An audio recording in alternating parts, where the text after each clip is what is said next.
शुरू किया, हमारे लोगों के लिए हमें सबने मिटा दिया और हमें यीशु मसीह ने आत्मा और स्वतंत्रता दिया। हम उस परमेश्वर का उसके अद्भुत अनुभव के लिए धन्यवाद देते हैं जो यीशु मसीह में हम पर जाहिर हुआ। उसके नाम की तारीफ हम करें, अपने आप को, अपने परिवार को, अपने आत्मा अपना देह को अपनी सारी समझ के साथ प्रभु के हाथ में समर्पित करें। थोड़ी देर के लिए सोचे कि क्या होगा आप इतनी दूर से हम चल के आए, अपने समय को बर्बाद करें, अपनी शक्ति और सामर्थ को बर्बाद करें और प्रभु से आपकी मुलाकात न हो। क्या हो अगर आप इतना समय यहाँ पर खर्च करें और एक भी शब्द का आपके कानों से होते हुए आपके हृदय में ना जा सके तो आपका आना व्यर्थ ही ठहरेगा। लेकिन मैं चाहता हूँ कि आपके पास इतना विश्वास हो, इतनी परमेश्वर के साथ के वचन के साथ आपकी अपेक्षा हो कि आप जब आए हैं तो आपको वस्तु में प्रार्थनाएं और चीजों को प्राप्त करें, इसलिए आज सुबह आप यहाँ पर आए हैं। और पाए कि प्रभु आपके हृदय में विश्वास को डाले, क्योंकि बिना विश्वास उसको पसंद करना है, उसके पास जाना होगा है। आइए फिर से करें, Amazing grace, how sweet the sound that saved a wretch like me. I once was lost, but now I'm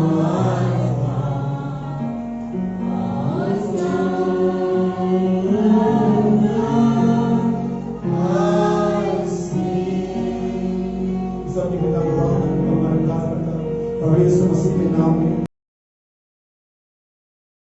जिसने हमें लायक बनाए हम देख सके, जिसने हमें लायक बनाए हम सुन सके, जिसने हमें लायक बनाए हम उसकी उपस्थिति में खड़े हो सके, जिसने हमें लायक बनाए हम जीवित परमेश्वर का नाम अपने होठों से कह सके और उसे पवित्र और पवित्र और पवित्र कह सके। हम आपका धन्यवाद देते प्रभु आज की सुबह के लिए। यीशु मसीह के नाम में पिता छोटी सी कलीसिया के आशीष मांगता हूं प्रभु और उन सभी के से देख और सुन रहे पिता। मैं चाहता हूं कि यीशु मसीह के नाम में हर एक प्रकार की स्पिरिट, हर एक प्रकार की व्यवधान उत्पन्न करने वाली आत्मा, हर एक प्रकार की वो शैतानी युक्तियां पिता हमारे बीच से, हमारे लोगों के अंदर से दूर हो जाए प्रभु। और यीशु मसीह के नाम में तेरे लोग आजाद हो जाए पिता, तेरे वचन को आजादी के साथ सुनने और विश्वास करने के पिता प्रभु मेरे होठों को छुए और हमसे बातचीत करें पिता। जितने भी लोग जिस अपेक्षा के साथ आज सुबह इस भवन में आए पिता या अपने घरों में से ऑनलाइन देख रहे पिता, आप प्रभु यीशु मसीह के नाम में उनकी सारी अपेक्षाओं और लालसाओं को पूरी करना प्रभु। कोई ऐसा नहीं तेरा मन जो तेरे पास किसी अपेक्षा के साथ आया हो प्रभु और तुझे लौटा दिया हो पिता। मसरते उसने तेरी बात मानी हो तो जरूर उसने वो पाया है जो उसने चाहा है पिता। बोलने पाए कि हमारे माँ या बहन आज सुबह में जो यहाँ है और जो नहीं है, अपनी आशीष से, अपनी चंगाई, अपना सामर्थ्य उतारा जो उनके लिए जरूरी है पा सके प्रभु। प्रार्थना करता हूँ अगर कोई बीमार है पिता चंगाई प्रदान कर पिता। प्रार्थना करता हूँ भाई बहनों के परिवार के पिता जो आज आ नहीं सके पिता और मेरी समस्या क्या है प्रभु, लेकिन मैं प्रार्थना करता हूँ पिता आप वो सभी को छुटकारा और चंगाई प्रदान करें और अनुग्रह और समझ प्रदान करें और नहीं आ सके पिता। और जो लोग किसी कारण से नहीं आ सके पिता उनके कारण आप जानते पिता, लेकिन मैं दुआ करता पिता यदि शैतान के बंधन है पिता तो इस समस्या के नाम में टूट जाए पिता। लेकिन यदि नाकामी और लापरवाही है पिता तो होने जाए प्रभु यीशु मसीह के द्वारा उन्हें समझ और बुद्धि प्राप्त हो पिता। हमारी सहायता करें, सारी बातों को अपने आप को प्रत्येक भाई और बहन का उठा पिता प्रभु और धन्यवाद की दुआ प्रदान करता प्रभु यीशु मसीह के नाम में मांगते हैं, आमीन और फिर आमीन। First Corinthians chapter 12 verse 31 इसका लास्ट हिस्सा है। पहला कुरिन्थियों 12 अध्याय और उसकी 31 वचन को आज इस सुबह में आपको दिखाऊंगा। Praise Lord। क्या आप यहाँ हैं? मुझे बताते रहे। पहला कुरिन्थियों 12 अध्याय उसका 31 वचन पढ़ता हूँ। जब आप घर पे जाएं मीटिंग के बाद इस पूरे 12 अध्याय 13 अध्याय को पढ़ें और आप पा जाएंगे चीज। क्या सब अनुवाद करते हैं? तुम बड़े से बड़े वरदानों की धुन में रहो, परंतु मैं तुम्हें और भी सबसे उत्तम मार्ग के बड़े वचन को सभी पास बैठ सकते हैं। यीशु मसीह का नाम मुबारक हो। हम क्या उसके लिए तालियां दे सकते हैं? धन्यवाद देने के लिए हालेलुया। उसका नाम वास्तव में मुबारक हो। उसका नाम बहुत ही पवित्र है। जब भी आप उसके को लेते हैं, याद रखिए कि परमेश्वर इस बात को बहुत पसंद करता है कि हम उसके नाम को ले, क्योंकि बहुत समय तक उसका नाम जाना नहीं गया था, लेकिन अब आखिर में प्रकट हुआ है, हम उसके नाम को ले सके, उनका नाम मुबारक हो। और आज की सुबह के लिए परमेश्वर का धन्यवाद है कि फिर से एक बार हम जमा है, हम परमेश्वर के वचन के साथ परमेश्वर की मौत में संगति कर सके। कितने लोग परमेश्वर की मौत होने के खुश हैं? हालेलुया। सो प्रभु का धन्यवाद हो, आमीन। और एक बार फिर से यहाँ होने के लिए मैं सभी को प्रभु यीशु मसीह के नाम में आशीष देता हूँ। मैं चाहता हूँ कि आप सभी जो संदेश सुनने आए हैं, जो यहाँ पर हैं, जो ऑनलाइन से सुन रहे हैं, इसे ध्यान से सुने और अपनी उस परिस्थिति को, अपनी उस आत्मिक स्थिति को जाने जिसमें ठीक अभी आप चल रहे हैं। कितने लोग तैयार हैं? और मैं तब तक शुरू नहीं कर पाता हूँ जब तक कि आपका ध्यान मेरी तरफ नहीं हो पाता है। जब आप एक बार वचन शुरू हो जाए, जब एक बार परमेश्वर का वचन प्रचार जाने लगे, तो आप हर चीज से ध्यान हटा लेते हैं। अगर आप यही देखते रहेंगे दूसरे क्या कर रहे हैं, माहौल क्या, तो फिर आप चूक जाएंगे। हमें क्योंकि बहुत जरूरी है कि हमारा सारा जो अटेंशन है वो परमेश्वर के वचन पर हो। हालेलुया। क्योंकि अगर आपका अटेंशन परमेश्वर के वचन पर नहीं है तो आप यहाँ रहते हुए भी मिस कर जाएंगे। हमें इसलिए आप अपना सारा जो अटेंशन है ध्यान दे देखते ही। मैं हमेशा बताता हूँ, मैं बहुत समय से बात बता रहा हूँ कि जब हस्बैंड बाहर काम कर रहा था, उसकी कई सारी अलग अलग ड्यूटीज होती है, और रात जब लौटता है तो उसके बच्चे होते हैं, उसके माँ बाप होते हैं, उसके और भाई बहन होते हैं, उसके और रिलेटिव्स होते हैं जो घर में होते हैं। लेकिन जब वो आएगा, उसके आने का क्या समय है, क्या नॉक है, क्या घंटी है, सिर्फ उसकी वाइफ ध्यान देती है। सब जब किसी परिवार बहुत से लोग हैं जो उससे प्रेम करते हैं, जो उसके रहमो करम पर जीवित है, जिन्हें उसकी जरूरत है, लेकिन कोई अटेंशन नहीं देता है। आप कहेंगे बहुत सारी बार बहुत से पति सुनने के मेरी वाइफ भी नहीं देती। हो सकता है कि फिर वो आपके साथ जीवन प्रेम ना हो, लेकिन अगर रियल वाइफ है तो जरूर देगी। आपकी नहीं देती तो फिर आपकी प्रॉब्लम हो जाएगी। सर्च करिए ऐसा क्यों नहीं करती। आपको जानना चाहिए, अगर कोई आपसे प्रेम नहीं करता तो वाइफ छोड़ो, अगर कोई भाई बहन आपसे प्रेम नहीं करता तो जानना चाहिए कि ऐसा क्यों नहीं करता, मेरे साथ क्या प्रॉब्लम है। ये जो क्रिटिक्स है, जो आलोचक है, ये हमारे सबसे बड़े सपोर्टिंग स्टाफ है या लोग है जो हमें सपोर्ट करते हैं, ये जांचने के लिए हमारे साथ प्रॉब्लम क्या है। और जब उन आलोचकों के द्वारा हम सुनते हैं तो हम एनालिसिस करते हैं कि सच में क्या ये बात ऐसी ही है, और लगता है हाँ ऐसे, तो मैं उसे ठीक करने के लिए जाता हूँ। सो सिर्फ वाइफ है जो हस्बैंड के आने पर उस मोटरसाइकिल या उस कार या उस जो भी जिससे भी आता है पैदल, उसके कदमों के हाथ को एनालाइज करती है और चौकन्नी रहती है कि परमेश्वर अपने पति के दरवाजा खोल सके। सिर्फ वही एक है जो अटेंशन देती है, और कोई भी अटेंशन नहीं देता है। बच्चे गहरी नींद में होते हैं, माँ बाप बुजुर्ग होते हैं, भाई बहन खाना खा चुके होते हैं, सब पत्नी इंतजार करती है।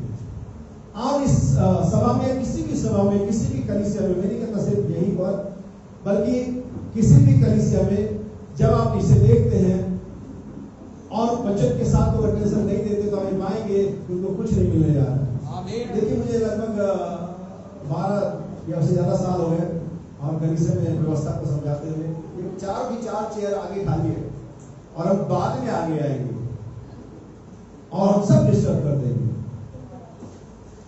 मुझे कहने दीजिए, हो सकता है आप बुरा मान जाए, तो ज्यादातर मैं परवाह नहीं करता कि आप बुरा मान जाते हैं, आपको बुरा लगना चाहिए। एक बार मीटिंग थी, शायद हमारा देश पहली बार आजाद हुआ था। जब आजाद हुआ था तो एक मीटिंग थी जो प्राइम मिनिस्टर, जो हमें सॉरी उस समय के प्राइम मिनिस्टर थे जवाहरलाल नेहरू, और बहुत सारे नेताओं के साथ वो मीटिंग्स थी और उनको एक जगह डिसाइड किया कि यहाँ पर मीटिंग्स की जाएगी और सभी लोग आए मीटिंग्स में। लेकिन जो प्रेसिडेंट थे हमारे उस समय के प्रेसिडेंट जवाहरलाल नेहरू, वो थोड़ा लेट आए, देर से आए। कुछ ऐसा ही है, मुझे नहीं मालूम कितनी हकीकत है कि मैंने सुना है। और जब वो देर से आए, जब अंदर जाने लगे तो बाहर उन्होंने देखा कि जो लोगों की चप्पलें और जूते बड़े बेतरतीब ढंग से रखे हुए, लाल वाला काले के साथ मिक्स है, 8 नंबर वाला 10 नंबर वाला के साथ मिक्स है, कोई उल्टा है कोई सीधा है। और बाहर से ही जवाहरलाल नेहरू चले गए तो लोगों ने इंतजार करा कि भाई प्राइम मिनिस्टर आए नहीं, 10 मिनट आधा घंटा। कुछ समय बाद पता लगा कि भाई वो आए थे और चले गए। लोगों ने पूछा भाई क्या हुआ, आए थे और चले क्यों गए? तो उन्होंने कहा मैं उन लोग सब क्या बात करूँ, ये चप्पलें और जूते रखने का तमीज नहीं। बहुत टाइम हो गया कुछ ऐसा आते जाते, हमें चीजें पता हो। अच्छा पीछे खाली, पीछे आगे भी तो बारी, जो आएगा वो आराम से पीछे बैठ जाएगा। उसको ना तो किसी को बताना पड़ेगा, ना किसी को कहना पड़ेगा। ये चर्च है, ये बाइबल में लोग आए थे, तू पीछे बैठ, बाइबल में ध्यान से पढ़ना। बाइबल के जब कोई पौनाई बुलाए, चर्च में नहीं, बाइबल को ध्यान से पढ़ा करो कि जब कोई तुझे न्योता दे, पौनाई बुलाए, तब आप पीछे बैठे। चर्च में आपका सबसे पहला प्लेस होना चाहिए, आपको फर्स्ट रोल में होना चाहिए। ये बाइबल में नहीं, चर्च में नहीं लिखा, भवन में परमेश्वर। हमें क्या फिर पढ़ोगे आप लोग की पत्री? मैं जानता हूँ कि आपने इसे पढ़ा होगा। प्रभु का धन्यवाद हो। तो आपका अटेंशन परमेश्वर के वचन होना चाहिए, और जब अटेंशन देते परमेश्वर आपको ब्लेस करने जा रहा है। इसीलिए मैं बहुत सारी आयतें पढ़ता हूँ। मैंने पिछली बार बताया कि मैंने आयतें से ज्यादा पढ़ता हूँ। एक तो फंसे, कोई तो दिमाग में रह जाए, और वो एक आयत आपको पूरे हफ्ते रिफ्रेश कर सकती है। वो एक आयत आपको पूरे हफ्ते सामर्थ्य दे सकती है। परमेश्वर का एक वचन आपको दुनिया से लड़ने की सामर्थ्य दे सकता है, क्योंकि परमेश्वर का एक वचन उतना ही सामर्थ्य ना कि सारी की सारी बाइबल है। लूथर के पास पूरे कैथोलिक्स के खिलाफ एक ही वर्ष था, और वह यह था कि धर्म विश्वास से जीवित रहेगा। आमीन। और उसने जर्मनी के अंदर में कैथोलिक्स को हिला दिया, और सबसे पहला आंदोलन या बेदारी या प्रोटेस्टेंट चर्च का वहां पर शुरुआत हुआ मार्टिन लूथर के समय में। एक वचन बहुत कुछ कर सकता है। अगर आप उसे, इसलिए मैं आयतों को पढ़ता हूँ। और इसके आज इस सुबह में मेरा यही मैसेज है जो बाइबल के अंदर पहला 12:31 के पार्ट बी में लिखा हुआ। तुम सब के सब वरदानों की धुन में रहो, ठीक है, लेकिन मैं तुम्हें एक और उत्तम मार्ग बताता हूं, और भी उत्तम मार्ग, मोर एक्सीलेंट वे। आज इस सुबह में मैं इसी पर बातचीत करूंगा। मोर एक्सीलेंट वे, एक और भी अधिक उत्तम। इसके लिए जब आप बाइबल को किसी लाइन को पढ़ते हैं, क्योंकि बहुत सारी बार क्रिश्चियन लोग और विशेष करके मैसेज बिलीवर एक लाइन को लेते हैं और उसको कुछ का कुछ बना देते हैं, उसका कुछ का कुछ तर्जुमा हो जाता है, उसका कुछ का कुछ अर्थ निकल जाता है। लेकिन आप वन लाइन बिलीवर ना बने, आप पूरे कॉन्टेक्स्ट को देखें, पूरे संदर्भ को देखें। हिंदी में कहते हैं संदर्भ, कि वो लाइन, वो बात किस संदर्भ में लिखी गई है। तो ऐसा नहीं है कि आप उस लाइन को लेके किसी भी संदर्भ में, किसी भी मामले में लागू कर देंगे। इसीलिए बहुत सारी बार एक एक लाइन पर, एक एक आयतों पर लोग डॉक्ट्रिन या चर्चेस खड़ा कर देते हैं। जैसे कि आज मैसेज बिलीवर में एक एक सिद्धांत पर कलीसिया बन गई है, चाहे वो मिलेनियम वाले हो, चाहे कम्युनियन वाले हो, चाहे सेवेंथ थंडर वाले हो, और चाहे खुदा परमेश्वर वाले हो, और चाहे पता नहीं क्या कौन से हैं। बहुत ज्यादा, इतने ज्यादा है कि मैं बहुत सारी बार उनका नामकरण करना भी मुश्किल है। लेकिन आप जब बाइबल को पढ़ें तो उसके पूरे संदर्भ को देखें, उसका कॉन्टेक्स्ट क्या है। अगर आप कुरिन्थियों 12 पढ़ेंगे तो वहां पर वरदानों की बात चल रही है। कितने लोग जानते हैं कुरिन्थियों 12 को? कभी आपने केयरफुली रीड किया हो? एक ऐसी किताब है जिसके ऊपर वर्णन को मैसेज प्रचार करना पड़ा, कुरिन्थियों सुधार की पुस्तक, बहुत गड़बड़ी थी। ये लगभग 60 और 55 पेड़ी में लिखी गई पौलुस के द्वारा कुरिन्थियों की कलीसिया को। और यहाँ पर बहुत सारी गड़बड़ियां थी। यहाँ आप जानकर के हैरानी हुई कि यीशु मसीह के जाने के लगभग 20 और 15 सालों के बाद ही ग्रुप बन गए थे। यीशु मसीह जो स्वयं था, उसके खुद के अपने चेले वहां पर थे जिनके साथ यीशु रहा था। इसके बावजूद कलीसिया में बात उत्पन्न हो गई थी, इसके बावजूद कलीसिया में गुटबाजी उत्पन्न हो गई थी। कोई तो पौलुस रखे जाता था, कोई पौलुस रखे जाता था। सोचिए इसके बारे में कि यीशु मसीह को गए हुए सिर्फ 15 साल हुए, और कलीसिया में तरह तरह की गड़बड़ी, तरह तरह की बातें, वरदानों को लेकर के तमाम बातें आने लगी है। और हम उसके लगभग 2021 साल बाद है। अगर हमारे बीच में थोड़ा बहुत है, फॉरगेट, भूल जाइए, माफ करिए, कोई बड़ी बात नहीं है। वहां 15 साल बाद ही हो गया, और हम लगभग 2021 साल। लेकिन ये बात, इस बात को सपोर्ट नहीं करते कि हम इसे करते रहे। ये सिर्फ इसके लिए बता रहा हूं कि चीजें प्रायोजित है, ये चीजें शैतान करेगा। यीशु मसीह के जाने के बाद पौलुस ने इस कलीसिया को ये वार्निंग दी थी, मेरे जाने के बाद फड़कने वाली घड़ियां आ जाएंगी, और झूठ को क्या कर देंगे, तितर बितर कर देंगे। और वही होता आ रहा है आज तक। लेकिन एक सच्ची कलीसिया, और उससे मेरा मतलब कभी भी ग्रुप से नहीं है। याद रखिए कि परमेश्वर का वचन बताता है कि एक व्यक्ति अपने आप में कलीसिया हो सकता है।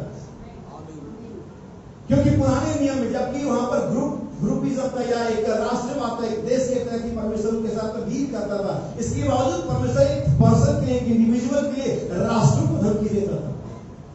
एक इंडिविजुअल के लिए परमेश्वर राष्ट्रों को धमकी देता था, राजा को नहीं राजाओं को धमकी देता था। तो सोचो कि इस नए नियम में जबकि वास्तव में परमेश्वर का डील इंडिविजुअल है, तो परमेश्वर और कितना दिन करेगा। आमीन आमीन। हालेलुया। अगर आप ध्यान दें तो पुराने नियम में राष्ट्रों को धमकी दी गई, लेकिन नए नियम में सीधे उन राष्ट्रों को नियंत्रित करने वाले शैतान को धमकी दी गई। आमीन। Praise the Lord. शैतान को धमकी मिली कि तू दाखरस, जौ, गेहूं और तेल की हानि। पुराने नियम में राष्ट्रों को धमकी मिली थी और नए नियम में राष्ट्रों को चलाने वाला जो लूसीफर इसके वश में सारा संसार आज पड़ा हुआ है। हमें जो इस जगत का ईश्वर बन बैठा है, नहीं एक्चुअली बन बैठा है, उसको ही परमेश्वर ने धमकी दे रहा है। मामला ही खत्म। फिर कौन है जो आपके आगे खड़ा है? परमेश्वर मेरे साथ है, मनुष्य मेरा क्या कर लेगा। Hallelujah hallelujah. क्या समझे चीजों को। सो आगे बढ़ने से पहले मैं इस विषय को आपको क्लियर कर दूं कि अगर हम तुरंत 12 पढ़ेंगे, वहां पर वरदानों की बात चल रही है, वहां पर अन्य भाषा बोलने की, अन्य भाषा का अनुवाद करने की बात चल रही है। इसलिए पौलुस को बड़ी सफाई से कहना पड़ता है। पीछे से मैं चाहता हूं क्या हम बाइबल निकाल नहीं इसलिए मैंने ऐसे को माइक दी और देखिए भाई वहां चले गए, लेकिन फिर आप पहुंचिए ना, नहीं पढ़ सकते। 12 अध्याय का आप पढ़िए, 24 वचन से आप पढ़ सकते हैं। पहला कोरिन्थियों 12 अध्याय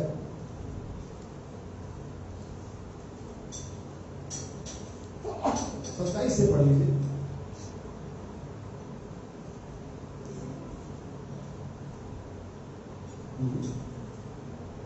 उसी प्रकार तुम सब मिलकर मसीह की देह और अलग अलग उसके अंग हो, और परमेश्वर ने कलीसिया में अलग अलग व्यक्ति नियुक्त किए हैं। देखिए यहाँ पर पौलुस समझा रहा है, परमेश्वर ने कलीसिया में अलग अलग व्यक्ति, सब याजक है लेकिन ये कुछ अलग नियुक्त किए गए। ठीक है, सब परमेश्वर के पुत्र लेकिन कुछ अलग नियुक्त किए गए। यही प्रकाशित पूरा दाता के पास नहीं था। उन्हें सीधा मूसा के सामने खड़ा हुआ और कहा हम सब परमेश्वर की संतान हैं, हम सब इस्राएली, हम सब पवित्र हुए हैं, और तू अपने आप को कुछ ज्यादा ही बना रहा है। उसका स्टेटमेंट सही था, लेकिन उसको कैसे परफेक्टली डिवाइन करना है ये उसको नहीं मालूम था। परमेश्वर जब लाल सागर फाड़ा था, 2 भागों में किया था, तो वास्तव में गोरा के लिए था, मूसा के लिए भी था, वास्तव में सारी 20 लाख इजरायलियों के लिए भी था, लेकिन वहां पर परमेश्वर ने किसी को अपॉइंट किया हुआ था और परमेश्वर उसी के साथ डील कर रहा था।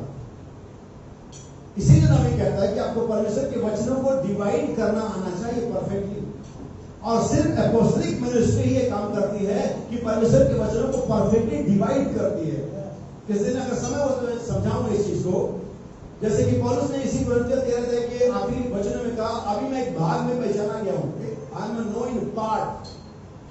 जैसे अगर मैं पजल गेम लूं जिसमें लगभग जिज्जा पजल जो गेम होता है और उसके लगभग 12 टुकड़े हो, और मैं एक टुकड़ा लेकर के आपको बताऊं और दिखाऊं, क्या आपको बता सकते हैं कि एक टुकड़ा क्या है? नहीं हो सकता है सर का टुकड़ा हो, लेकिन अभी भी बाकी हिस्सा देख बाकी है। हो सकता है पैर हो किसी जानवर का, हो सकता है किसी बिल्डिंग का एक मीनार हो, लेकिन अगर एक टुकड़ा दिखाऊं तो इसका मतलब मैं एक पार्ट में जाना गया हूं।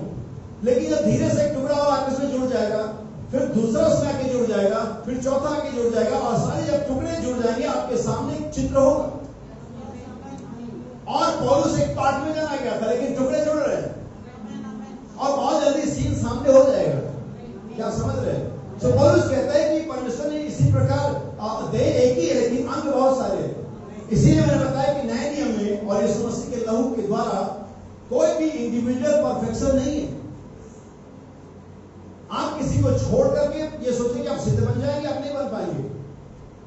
आप कलीसिया के साथ सिद्ध बनते, क्योंकि देह है पूरी। मैं सिर्फ एक हिस्सा हूं, मैं सिर्फ एक पार्ट ऑफ बॉडी हूं, उस मिस्टिकल बॉडी का जो मसीह की कहलाती है। अगर मेरे पास सिर्फ हाथ हो तो मेरे पास चलने के लिए पैर नहीं होंगे, तो मेरी बॉडी परफेक्ट नहीं होगी।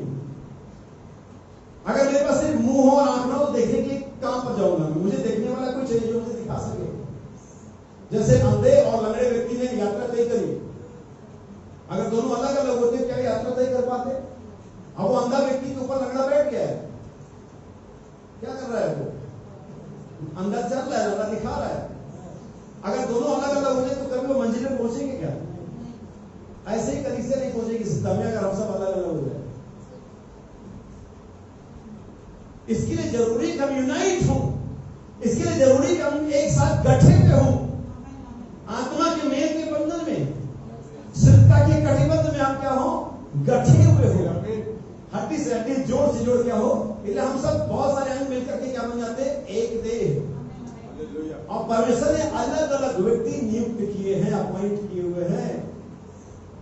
अगर ये फर्म या कोई सोसाइटी या कोई कंपनी में आप काम करें, अच्छा मैं कहाँ काम करता हूँ, मैं टाटा मोटर्स में काम करता हूँ। दूसरा तक मैं कहाँ काम करता हूँ, मैं भी टाटा मोटर्स में काम करता हूँ। तीसरा मैं भी टाटा मोटर्स में। लेकिन पता चले एक तो मैनेजर है, एक वॉचमैन है और एक नॉर्मल हार्ड वर्कर है, लेकिन कंपनी एक ही। सबका पे स्केल अलग अलग है। लेकिन अगर आप उनका बैच देखेंगे, मोनोग्राम देखेंगे, उनका ड्रेस देखेंगे, आई कार्ड देखेंगे, सबका टाटा। वी आर क्रिश्चियन, हम सब परमेश्वर के बेटे और बेटी हैं। लेकिन परमेश्वर ने रास्ते में जाने तक के लिए कुछ प्रबंध ठहराए हैं। और जब प्रबंध को चैलेंज करते हैं तब गॉड को ही चैलेंज करते हैं, क्योंकि उसने प्रबंध ठहराया है। जैसे उसने नक्षत्रों का प्रबंध ठहराया हुआ है। क्या जानते हैं, अगर आप आकाश विज्ञान के बारे में पढ़ते, नक्षत्रों के प्रबंध है। और अपना एक सूत भी अगर चांद या सूरज आगे पीछे हो जाए, हमारी पृथ्वी कहीं की कहीं होगी। क्या समझे? सब अलग अलग व्यक्ति नियुक्त किए। सुनिए ध्यान से, अगर मैं यही रुकूंगा तो मैं आगे नहीं बढ़ पाऊंगा। पढ़े। और परमेश्वर ने कलीसिया में अलग अलग व्यक्ति नियुक्त किए हैं। प्रथम प्रेरित, दूसरे भविष्यवक्ता, तीसरे शिक्षक। नबी ने हमेशा बताया जो अपोस्टल्स होता है फर्स्ट नंबर पर होता है। अपोस्टल कहां पर होता है? फर्स्ट नंबर, प्रथम प्रेरित। सुनिए, प्रथम प्रेरित, दूसरे भविष्यवक्ता, तीसरे शिक्षक, फिर सामर्थ। अब क्या लिखा है? दूसरे क्या है? अब वो नई शिक्षा वाले कहते हैं अब यूहन्ना तक की भविष्यवक्ता रहे, परमेश्वर ने करके दे दिया। वो कहते हैं व्यवस्था कहां, भविष्यवक्ता कहां तक रहे? कमाल की बाइबल पढ़ के। इसीलिए यीशु मसीह ने बात समझे, तुम कैसे पढ़ते हो? पढ़ते तो हो क्योंकि तुमको ये लॉ दिया गया, नियम दिया गया, तुम बड़े धार्मिक हो, पढ़ते क्यों? लेकिन सवाल है कि कैसे पढ़ते हो? हमें तो परमेश्वर ने प्रथम प्रेरित नियुक्त किया, फिर भविष्यवक्ता नियुक्त किया। अगर नियुक्त किए तो होंगे भी, आने भी चाहिए। सुनिए, तीसरे शिक्षक, फिर सामर्थ के काम करने वाले, फिर सेवा करने वाले और उपकार करने वाले और प्रबंध करने वाले और नाना प्रकार की भाषा बोलने वाले। क्या सब प्रेरित हैं? क्या सब प्रेरित हैं? क्या सब भविष्यवक्ता हैं? क्या सब भविष्यवक्ता हैं? क्या सब उपदेशक हैं? क्या सब सामर्थ के काम करने वाले हैं? क्या सबको चंगा करने का वरदान मिला है? क्या सब नाना प्रकार की भाषा बोलते हैं? क्या सब अनुवाद करते हैं? तुम बड़े से बड़े वरदानों की धुन में। अब यही वरदानों की बात का जो पिछले उसने लिस्ट दे दी, चंगाई करने का, सामर्थ्य काम का, भविष्यवाणी का, और निर्णय भाषा बोलने का, अनुवाद करने का, ये सारी लिस्ट उसने पढ़ दी। और फिर कहता ठीक है, अगर ये बातें ठीक है, कलीसिया परमेश्वर नियुक्त किए, इट्स ओके, ढूंढो, पाओ, प्रयोग करो इसका। लेकिन मैं तुम्हें एक और भी उत्तम मार्ग बताता हूं। अन्य भाषा अच्छी बात है, बोलना चाहिए, बोलो, ढूंढो, प्रयोग करो। भविष्यवाणी अच्छी बात है, वरदान है, बोलो। सामर्थ्य का काम बढ़िया, चंगाई बढ़िया काम है, बोलो, ढूंढो। लेकिन सुनो, मैं तुम्हें एक और भी उत्तम मार्ग बताता हूं। जैसे बच्चों को सिखाते, बेटा ये करना, वो करना, ऐसे करना, लेकिन बेटा एक बात याद रखना, और वो बात उन सारी बातें जो हमने पहले सिखाई होती ऊपर होती है। बेटा कभी झूठ मत बोलना, ठीक है? यानी कि कुछ ऐसा है जो थोड़ा सा एक्स्ट्राऑर्डिनरी है, थोड़ा सा और अपर हैंड है उसका, और बातों के अंदर में। और ऐसे ही पौलुस ने सारे वरदानों की बात करने के बाद, सारी सेवकाई की बात करने के बाद पौलुस कहता है, लेकिन मैं तुम्हें एक और उत्तम मार्ग बताता हूं। बाइबल के अंदर में नए नियम में 3 जगह ऐसी करके आते हैं, मैं आपको देना चाहता हूं। पहला तो हमने यहीं पर पढ़ा है, जहां पर हमने पढ़ा कि मैं तुम्हें और उत्तम मार्ग बताने के। आप पूछेंगे भाई और उत्तम मार्ग क्या है? Next chapter.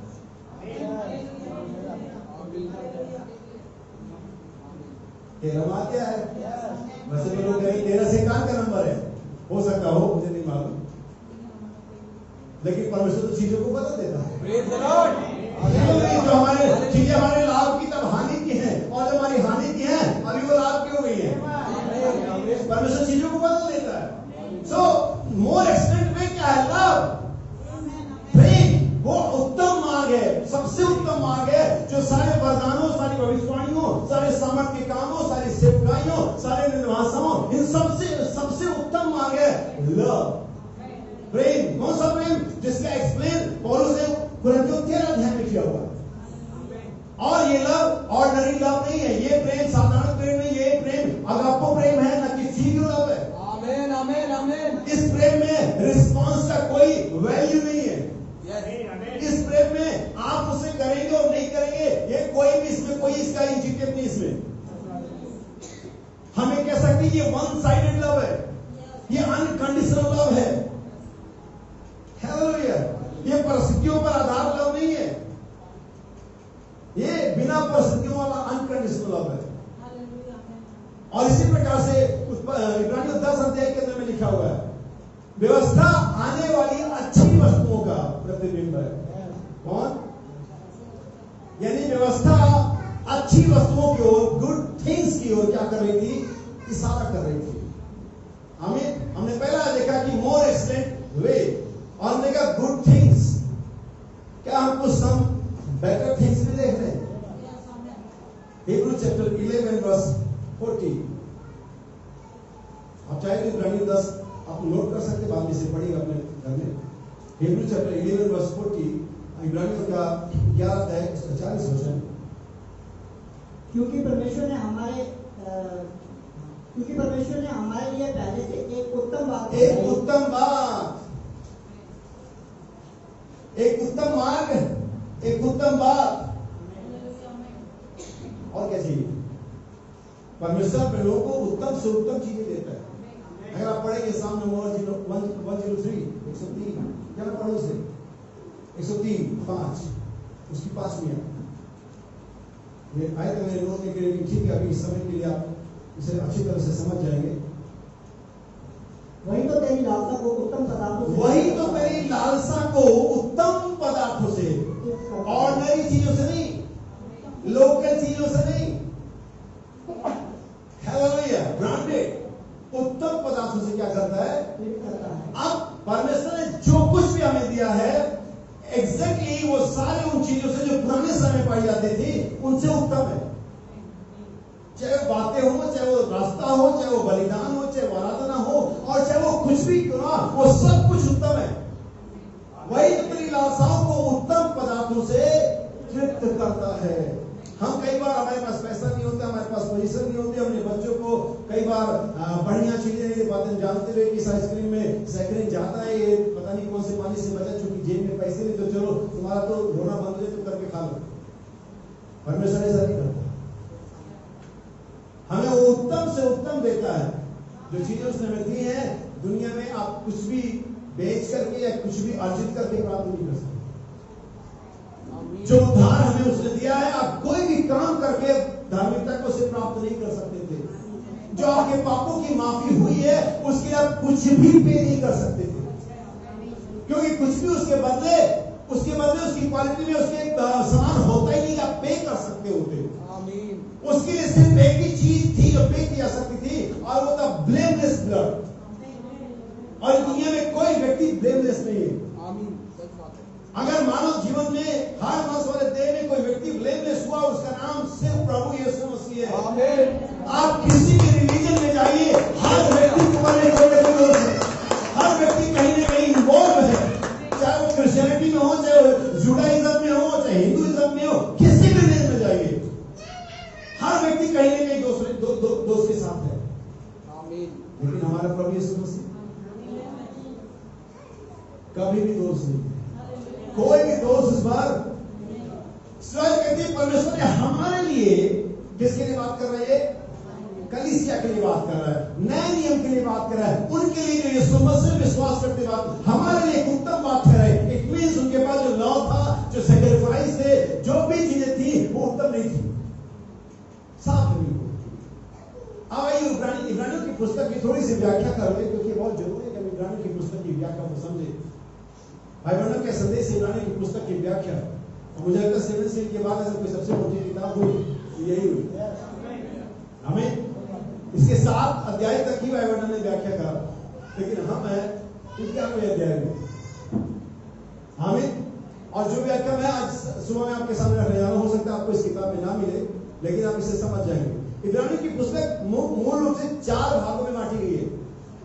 जैसे कि वैसे तो 3 भागों में है, क्या जानते हैं इसे? फर्स्ट 42 चैप्टर्स या नंबर्स, उसके बाद वो जाता है 119 तक।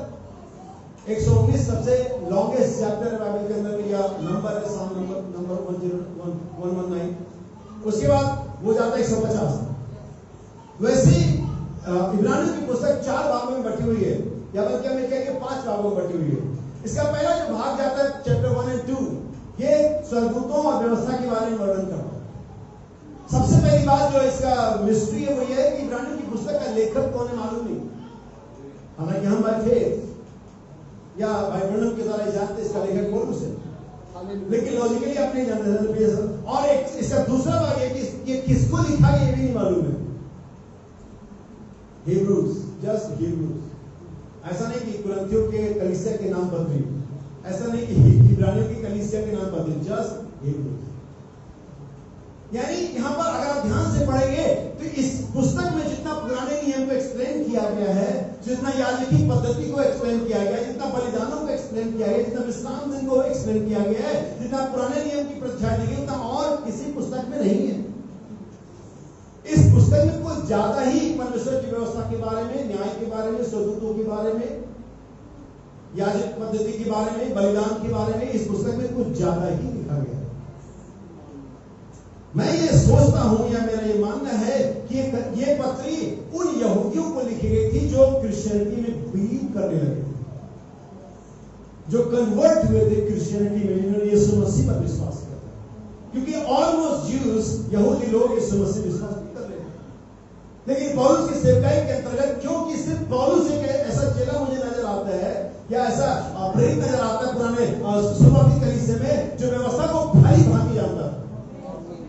मैं इस बात को पौलुस से, पतरस से एक्सपेक्ट नहीं करता कि पौलुस व्यवस्था बहुत अच्छे से जानता होगा। नहीं, क्या मैं इसे मत्ती से अपेक्षा करूं कि व्यवस्था बहुत अच्छे जानता होगा? वे फॉलोअर हो सकते थे, लेकिन वे टीचर नहीं थे। लेकिन पौलुस टीचर था, शिक्षक था, फरीसियों का फरीसी था।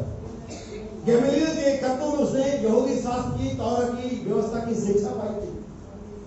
सो इस किताब की 2 बातें मुख्य हैं कि किसने लिखी और किसको लिखी। अब चूंकि वही एक आखिरी चेला था या प्रेरित था जो कन्वर्ट हुआ था यहूदी धर्म से,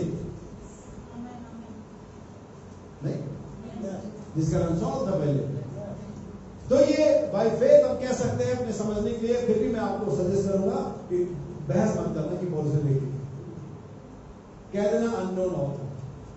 आज भी जब आप जाकर के इस गीत को पढ़ते हैं, अमेजिंग ग्रेस ने गाया, इसका जो इसका राइटर है उसका नाम तो है, लेकिन इसका जो म्यूजिक कंपोज किया गया या इसका जो ट्यून दिया गया ये कौन है मालूम नहीं।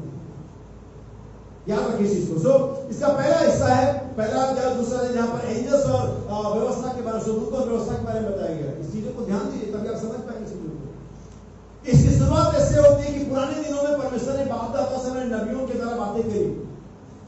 परमेश्वर के बहुत सारे वेद थे, तरीके थे बात करने के, लेकिन बाइबल साफ साफ कहती है कि अंतिम दिनों से परमेश्वर के पुत्र के द्वारा बातें करी। तो यहाँ पर एक और चीज बात है, पहला और दूसरा अध्याय किसी चीज को दर्शाता है, यीशु मसीह की सुपीरियरिटी को दर्शाता है। यीशु मसीह उन याजकों से, उन नबियों से, उन व्यवस्था से सुपीरियर था, स्पेशल था, श्रेष्ठ। उन तमाम पुराने नियम के पद्धति से, नबियों से, व्यवस्था से यीशु मसीह क्या था? श्रेष्ठ था। पहला अध्याय एंजल्स और तौरात के बारे में बताता है। अगर आप ध्यान से देखेंगे तो मूसा को ये व्यवस्था माउंट सिनाई पर्वत पर मिला था, जहां परमेश्वर से 10 आज्ञाएं दी थी। अब बाइबल कहती है जब वो पृथ्वी पर से चेतावनी देने वाले से मुंह मोड़ करके नहीं बच पाए, तो स्वर्ग से चेतावनी देने वाले से मुंह मोड़ के कैसे बच जाएंगे? यानी ये दिखा रहा है कि जो व्यवस्था दिया गया था और जो सुसमाचार है, सुसमाचार ज्यादा सीरियस मैटर है। हमें क्योंकि साफ साफ लिखा ना, जब वो जमीन पर चेतावनी देने वाले से मुंह मोड़ करके बच नहीं सके, तो स्वर्ग से चेतावनी देने वाले से मुंह मोड़ के कैसे बचेंगे? यानी यहाँ पर ये दिखा रहा है कि यीशु मसीह उन सबसे सुपीरियर है। यहाँ पर दूसरा जो पार्ट आता है वो आता है 3-4 अध्याय में। मूसा और प्रतिज्ञा करते ये सभी से कह सकते हैं। मूसा भी परमेश्वर के लोगों का अगुआ था, क्या नहीं था वो? He leads God's children in wilderness. उसने इजरायली संतानों की, परमेश्वर की संतानों की अगुवाई जंगल में की, और यीशु मसीह भी परमेश्वर लेकिन एक फर्क बता दो क्यों अब यहाँ पर मूसा और उत्तम देश की श्रेष्ठता इसलिए नहीं है, जैसा कहते थे परमेश्वर ने बेहतर सम बेटर थिंग्स, हमें बेटर कैसे, तोरा और इनमें से बेटर यीशु मसीह और उसका सुसमाचार, आमीन आमीन, स्वर्गदूतों का दिया गया संदेश और वो व्यवस्था से बेहतर यीशु मसीह के द्वारा दिया गया सुसमाचार और वो विश्वास है, नहीं है। सो मूसा से बेहतर और प्रतिज्ञा के देश से बेहतर भी कुछ होना चाहिए। सो मूसा परमेश्वर के लोगों का था, यीशु भी था। मूसा ने परमेश्वर के टेबरनेकल बनाया और यीशु मसीह स्वयं था। मूसा का टेबरनेकल डिस्ट्रॉय कर दिया गया, परमेश्वर का नाम मूसा के टेबरनेकल में टेम्पररी था, लेकिन यीशु मसीह वो टेबरनेकल वो तंबू था जहां पर परमेश्वर ने सदा के लिए अपना नाम रखा हुआ। आमीन हालेलुया। इसी कारण ये जो बेटर है, ये जो उत्तम है, यीशु मसीह है। और एक और चीज बताता हूं, मूसा के तंबू में हर कोई प्रवेश नहीं कर सकता। मूसा के तंबू तक हर व्यक्ति की रीच नहीं थी, लेकिन यीशु मसीह तक हर व्यक्ति की पहुंच है। चाहे किसी भी जाति और धर्म और देश और राज का, आप यीशु मसीह के पास आ सकते हैं। हालेलुया। क्या समझे? उस देश में जहां पर मूसा उन्हें ले गया, वहां मृत्यु थी, वहां पर लड़ाई झगड़े थे, वहां पर मर्डर था, वहां पर मार काट थी, नगरों को फूंक दिया जाना था। लेकिन क्या आप सोचते पवित्र आत्मा के देश में भी ऐसा ही होगा? क्या समझे? इसलिए लेखक कहता है कि आप यहां पर वार्निंग भी, अगर आप पहले जैसा मैंने पहला और दूसरा अध्याय बताया, वहां की वार्निंग क्या है कि अगर आप मूसा और तोरा की बात करते हैं तो सावधान तो आपको रहना ही है, लेकिन आप उससे ज्यादा सावधान तब रहे जब यीशु मसीह सुसमाचार की बात करें। क्या समझे? मूसा का तंबू आपको हो सकता है कि कुछ नियम और परंपरा के द्वारा आपको वहां पर आना जाना में, लेकिन यीशु मसीह में आप ऐसे नहीं आ सकते। तीसरा इसका जो पार्ट है वो 5वां और 6वां अध्याय है, जहां पर याजक और मेलकिसेदेक आते हैं। अगर आप पढ़ेंगे ध्यान से 5वां 6वां अध्याय, और यीशु मसीह उन याजकों से बेहतर था। मैं चाहता हूं कि मैं आपके लिए पढ़ूं इब्रानियों इसका 5 अध्याय और इसके कुछ आयतों को मैं पढ़ूंगा आपके लिए। 5 अध्याय, ठीक है, ऐसे बोल नहीं, ठीक है। 5 अध्याय की 5वें वचन को पढ़े। वैसे ही मसीह ने भी महायाजक बनने की बड़ाई अपने आप से नहीं ली, पर उसको उसी ने दी जिसने उसे कहा था। आइए हम इसके 7वें आयत से पढ़े। यीशु ने अपनी देह में रहने के दिनों में ऊंचे शब्द से पुकार कर और आंसू बहा कर उससे, कभी आपने ध्यान दिया ये आयत? यीशु ने अपनी देह, ये ऐसा भी लिखा जा सकता है यीशु ने देह में रहने के दिनों में, लेकिन जब लिखा अपनी, इट मींस अभी वो अपनी वाले में नहीं रह रहा, अभी वो हमारी वाले में रह रहा। हालांकि ये भी उसकी है, लेकिन इसको समझ में क्या समझा ऐसे कहेगा। उसकी अपनी देह थी, इसको पहले तो हमारे कुर्बान हुआ, लेकिन अभी वो उसके पास अपनी देह नहीं, क्योंकि उसकी अपनी देह कलवरी पर कुर्बान हो गई और आज भी पिता के सामने लहू लुहान पड़ी है, ताकि किसी भी उपासक के लिए प्रार्थना के लिए विनती कर सके। और ये आज यीशु मसीह हमारी देह में रह रहा है। हमें अपनी देह के रहने के दिनों में ऊंचे शब्द से पुकार कर और आंसू बहा कर उससे जो उसकी मृत्यु से बचा सकता था, प्रार्थना और विनती की और भक्ति के कारण उसकी सुनी गई। भक्ति का उसकी सुनी गई। पुत्र होने पर भी उसने दुख उठा कर आज्ञा मानी सीखी और सिद्ध बनकर अपने सब आज्ञा मानने वालों के लिए सदा काल के उद्धार का कारण हो गया। किसके लिए उद्धार का कारण हो गया? चर्च मेंबर के लिए, चर्च आने जाने वालों के लिए, क्रिश्चियन कहलाने वालों के लिए, दान दशमांश देने वालों के लिए। किसके लिए वो उद्धार का कारण हो गया? क्या हम वाले, क्या हम आज्ञा मानने वाले लोग हैं और बपतिस्मा लेने वाले लोग हैं और गले में क्रॉस लटका करके ईसाई कहने वाले लोग हैं? परमेश्वर उन ईसाइयों के लिए नहीं उद्धार का कारण होगा जो गले में क्रॉस लटका करके अपने आप को क्रिश्चियन शो करते, लेकिन सब आज्ञा मानने वालों के लिए उद्धार का क्या हो गया? कारण हो गया। आमीन। आइए हम आगे बढ़े और इसके 8वें आयत में आए, जरा सॉरी 8वें अध्याय में आए और इसके 7 वचन से पढ़े, क्योंकि दूर जो इसका चौथा पार्ट है 8वें अध्याय से 10वें अध्याय तक, वह है बलिदान और वाचा। मैंने पहला बताया, फिर से रिमाइंड कर दूं। पहला जो है, पहला दूसरा अध्याय एजेस और तोरा यानी कि स्वरदूत और व्यवस्था, तीसरा चौथा अध्याय मूसा प्रतिज्ञा का देश, पांचवा छठवां अध्याय याजक और मेलकिसेदेक, 8वां 8 से 10वां अध्याय बलिदान और वाचा, क्योंकि 8 से 10 अध्याय में आपको ये मिलते हैं, क्या मिलता है? बलिदान और वाचा। और 10 के बाद जब आप पढ़ते हैं तब वहां पर आते हैं विश्वास के योद्धा। इस पुस्तक, इब्रानियों की पुस्तक के 2 मुख्य गोल हैं, मकसद है। पहला है यीशु मसीह की श्रेष्ठता को साबित करना, और दूसरा है आपको विश्वास में बनाए रखना, आपके विश्वास को कंटेन करना, आपको फेल ना होने देना। अभी आज विश्वास के बारे में जो मैं बातें करने वाला हूं, संभवतः आपने पहले से इस प्रकार से ना समझा हो सकता सुना हो लेकिन ना समझा हो। जिस प्रकार से बाइबल इब्रानियों 11 में विश्वास के बारे में बात करते हैं, क्योंकि इब्रानियों 11 विश्वास के बारे में बात करता है। इब्रानियों 11 विश्वास के योद्धाओं के बारे में बात करता है। इब्रानियों 11 उस उत्तम बात के लिए बात करता है जिसको जो हमें परमेश्वर ने हमें दिया हुआ।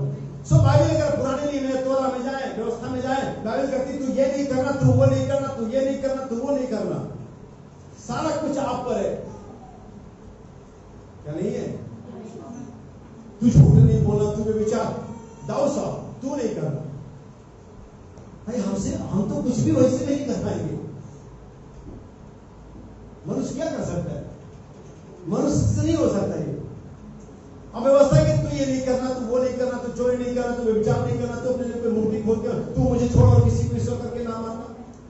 लेकिन आइए हम इस 8वें अध्याय में आए इब्रानियों के, और उसकी 7वीं आयत से शुरू करें, और यहाँ पर परमेश्वर ने चक्र को बदल दिया, सिस्टम को, या हम कहेंगे फॉर्मेट चेंज कर दिया। तू ये नहीं करना, मुझे नहीं, लेकिन मैं क्या कर रहा हूं मैं बताने जा रहा हूं।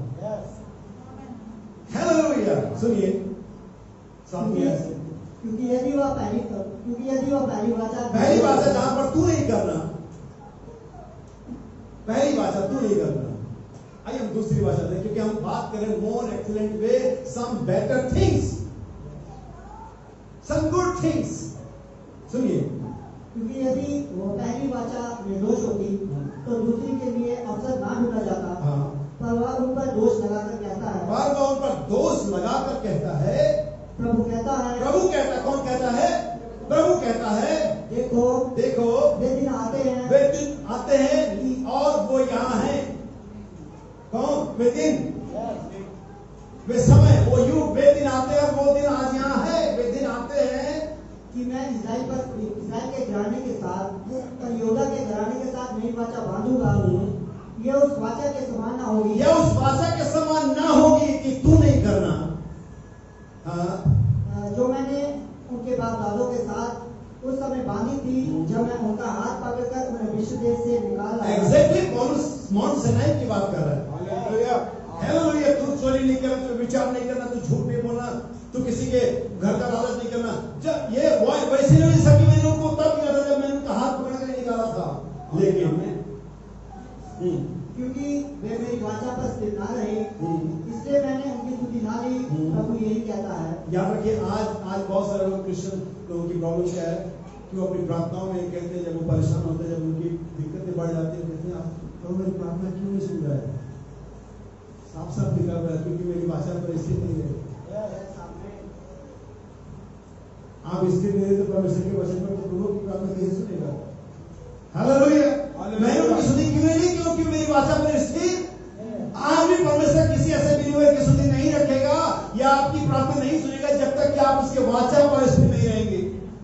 सुनिए, फिर प्रभु कहता है कि जो वाचा मैं उन दिनों के बाद इस्राएल के घराने के साथ बांधूंगा। अब जो बांधूंगा, पहले वाले में तू नहीं करना, ध्यान से सुनना, मैं इस बात को फिर बात करूंगा, तू नहीं करना, लेकिन अब जो मैं बांधूंगा वो यह है कि मैं अपनी आत्मा करूंगा। मैं तुझ पर भरोसा नहीं करूंगा, मैं अब तेरे हाथ में नहीं छोड़ूंगा इसे, अब मैं इसे करूंगा। It's a better things. ये उत्तम बात है, ये मोर एक्सीलेंट वे है, ये वो गुड थिंग्स है जो परमेश्वर ने हमारे रख छोड़ा है। तू नहीं करना, तू नहीं करना, तू नहीं करना, मैं इसे करूंगा। मैं अपनी भाषा तेरे अंदर डालूंगा, मैं अपना आत्मा होने देगा, मैं ये करवाऊंगा, तब तुम मेरे वीडियो पर चलोगे। हालेलुया। इसे मैं करूंगा, तुम्हारे अंदर में होते हुए।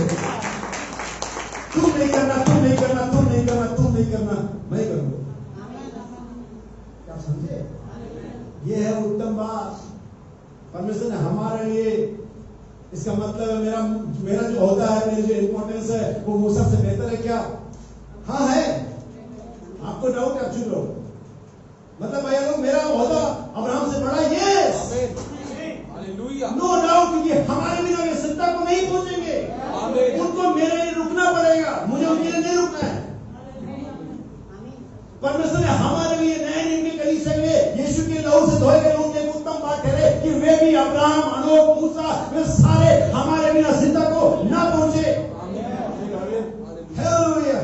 तू नहीं करना तू, लेकिन मैं प्रार्थना पढ़िए से सुनते हैं।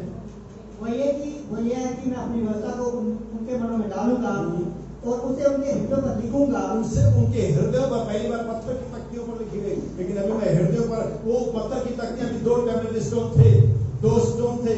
यहाँ पर हमारा डीएनए भी 2 सर्कल में होता, 2 लाइनों में जुड़ा हो गया। आमीन। सुनिए, उनके हृदय में डालूंगा और मैं उनका परमेश्वर ठहरूंगा। मैं उनका अब उनका एक, मुझे छोड़ो किसी को मत, मैं ही परमेश्वर होऊंगा। मैं तुम्हें बताऊं, मुझे छोड़ो किसी को मत मानो, खत्म हो गया। मैं तुम्हारा परमेश्वर होऊंगा, मानो या मत मानो।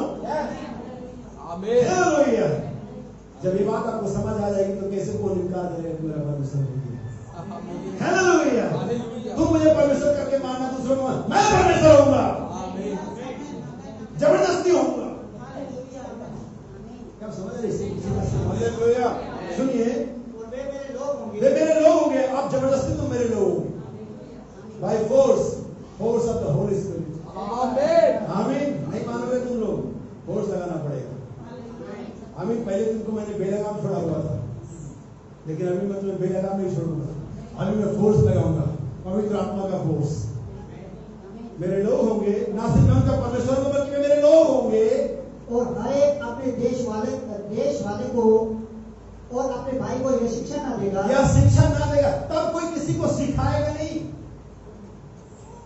क्योंकि मैं खुद उन्हें टीच करूंगा। शिक्षा ना देगा कि तू प्रभु को पहचान। क्यों प्रभु? क्योंकि मैं खुद तुम्हें रिवील करूंगा इसको। क्योंकि छोटे से बड़े तक, कहां से लेकर, एक मिनट, यही बाइबल है। आमतौर पे हम जब लिस्ट बनाते तो बड़े लोग बोले, फिर हम छोटे लोगों तक आते हैं, लेकिन बाइबल छोटे से शुरुआत करती पड़ेगी। कभी गलत नहीं हो सकती है। इसका एक क्रम ऐसे लिखा हुआ है, छोटे से लेकर, परमेश्वर पहले शुरुआत छोटे से करता है, लीस्ट फ्रॉम बिगर। हालेलुया। क्या समझे? छोटे से लेकर के बड़े तक, मनुष्य की लिस्ट बड़े से लेकर छोटे तक बनती है, लेकिन परमेश्वर की लिस्ट छोटे से लेकर के बड़े तक बनती है। सुनिए, क्योंकि छोटे से बड़े तक सब मुझे जान लेंगे। सब मुझे जान लेंगे। क्योंकि मैं उनके अधर्म के विषय में क्यों जान लेंगे? क्योंकि मैं अपने आप को ऊपर रिवील करूंगा। तुम सत्य को जानोगे, इसका मतलब नहीं था कि बाई चांस, अदरवाइज क्या पता तुम कभी चर्च आते जाते बाइबल पढ़ते जानोगे, इसका सेंस ऐसे नहीं कि जान, तुम सत्य को जानोगे। जैसे कि मैं किसी व्यक्ति को कहीं भेज रहा हूं और मुझे पता है एक व्यक्ति वहां मिलेगा और कुछ पैसे देगा, तो ऐसे में तुम वहां जाओगे, एक व्यक्ति तुम्हें मिलेगा, परहैप्स नहीं, शायद नहीं। यीशु मसीह ने अपने चेलों से कहा, जाकर के नगर में जाओ और वहां पर एक व्यक्ति मटका लेकर पानी, उसका पीछा करना और वह टाली से सजा के दे देगा।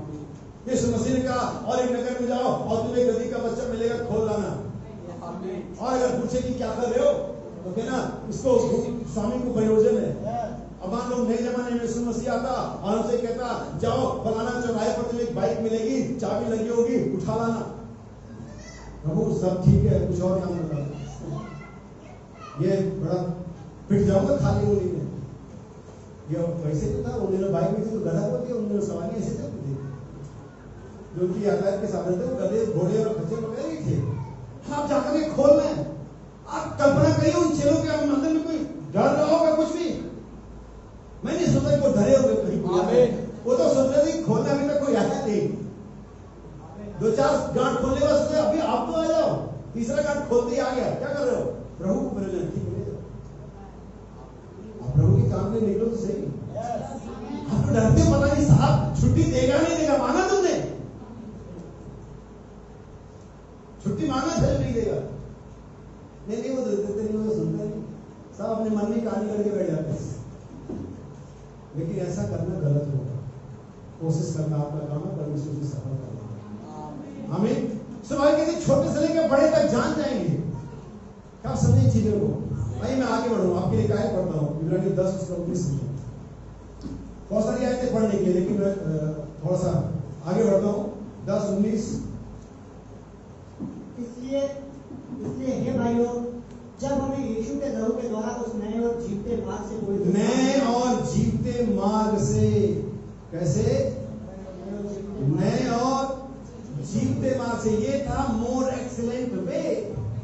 उस वे में जो पुराने नियम में था, उस रास्ते में जो पुराने नियम में था, एक याजक आ सकता था, एक सर्टन ट्राइब, एक निश्चित गोत्र आ सकता था, जो लेवी का गोत्र होता था। इवन आप रूबेन के गोत्र के, या मनस्से के गोत्र के, आप यहूदा के गोत्र के, आप उस भवन में नहीं जा सकते, आप सेवा टेल नहीं कर सकते, आप बलिदान नहीं जा सकते। आपको तो एक निश्चित गोत्र का होना था, और इसके लिए आपको ऑर्डिनेट किया जाना था ताकि आप परमेश्वर के भवन में, उसी मंदिर में जा सके।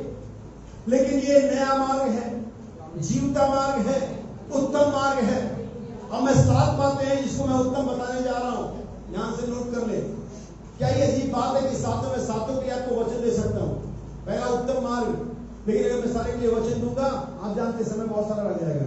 लेकिन अगर आपको कंफ्यूजन हो, आप मुझे ऑटोमेटिक वचन ले सकते हैं। उत्तम मार्ग के मैंने पढ़ा, हे भाइयों में हम और उत्तम और जीवते मार्ग से जा रहे हैं, और इसी के लिए पौलुस ने कहा मोर एक्सीलेंट वे। हालेलुया, आमीन। उत्तम मार्ग, उत्तम वाचा। मैं नहीं सोचता किसी को कंफ्यूजन होगा इसके बारे में। उत्तम लहू, यीशु का लहू हाबिल के लहू से उत्तम है और उत्तम बातें करता है, क्योंकि हाबिल का लहू हमारे पापों को ढकता है, लेकिन यीशु का लहू हमारे पापों को मिटाता है। हालेलुया। सो उत्तम मार्ग, उत्तम वाचा, उत्तम लहू, उत्तम देश। क्या यीशु मसीह के लहू के द्वारा इस नए युग में, कलीसिया के समय, क्या हमारे पास जो देश है वो मुल्क कनान से उत्तम नहीं है? क्योंकि मुल्क कनान में लड़ाइयां थी, लेकिन नबी के दौर सहस्राब्दी में कोई लड़ाई नहीं होगी। वही सारे वर्ल्ड वॉर इधर ही निपट जाएंगे, पहले से लेकर 3 तक। आमीन। क्या समझे? उत्तम मार्ग, उत्तम वाचा, उत्तम लहू, उत्तम देश, उत्तम महायाजक। वो महायाजक पहले अपने और अपने लोगों के पापों के लिए प्रायश्चित करता था, और हर साल बदलता था, क्योंकि मृत्यु से रहने नहीं देती थी। लेकिन ये वाला महायाजक जो लेवी की गोत्र का भी नहीं था, मिल्कीसेदेक के जो प्रीस्टहुड आया, इसने हमेशा के लिए अपने आप को बलिदान करके हमें इटर्नल रिडेम्पशन दिया, अनंत छुटकारा दिया। हमें ईयरली रिडेम्पशन नहीं मिला, जैसा कि पुराने नियम में ईयरली रिडेम्पशन मिलता था, वीकली रिडेम्पशन मिलता था। पुराने नियम में ईयरली शपथ मिलता था, ईयरली रेस्ट मिलता था, या वीकली रेस्ट मिलता था। लेकिन यीशु मसीह ने हमें ईयरली और वीकली रेस्ट दिया, इटर्नल रेस्ट दे दिया। आमीन। सो कौन सा शपथ उत्तम है? पहला वाला और अभी वाला। Hallelujah, hallelujah. उत्तम मार्ग, उत्तम वाचा, उत्तम लोग, उत्तम देश, उत्तम महायाजक।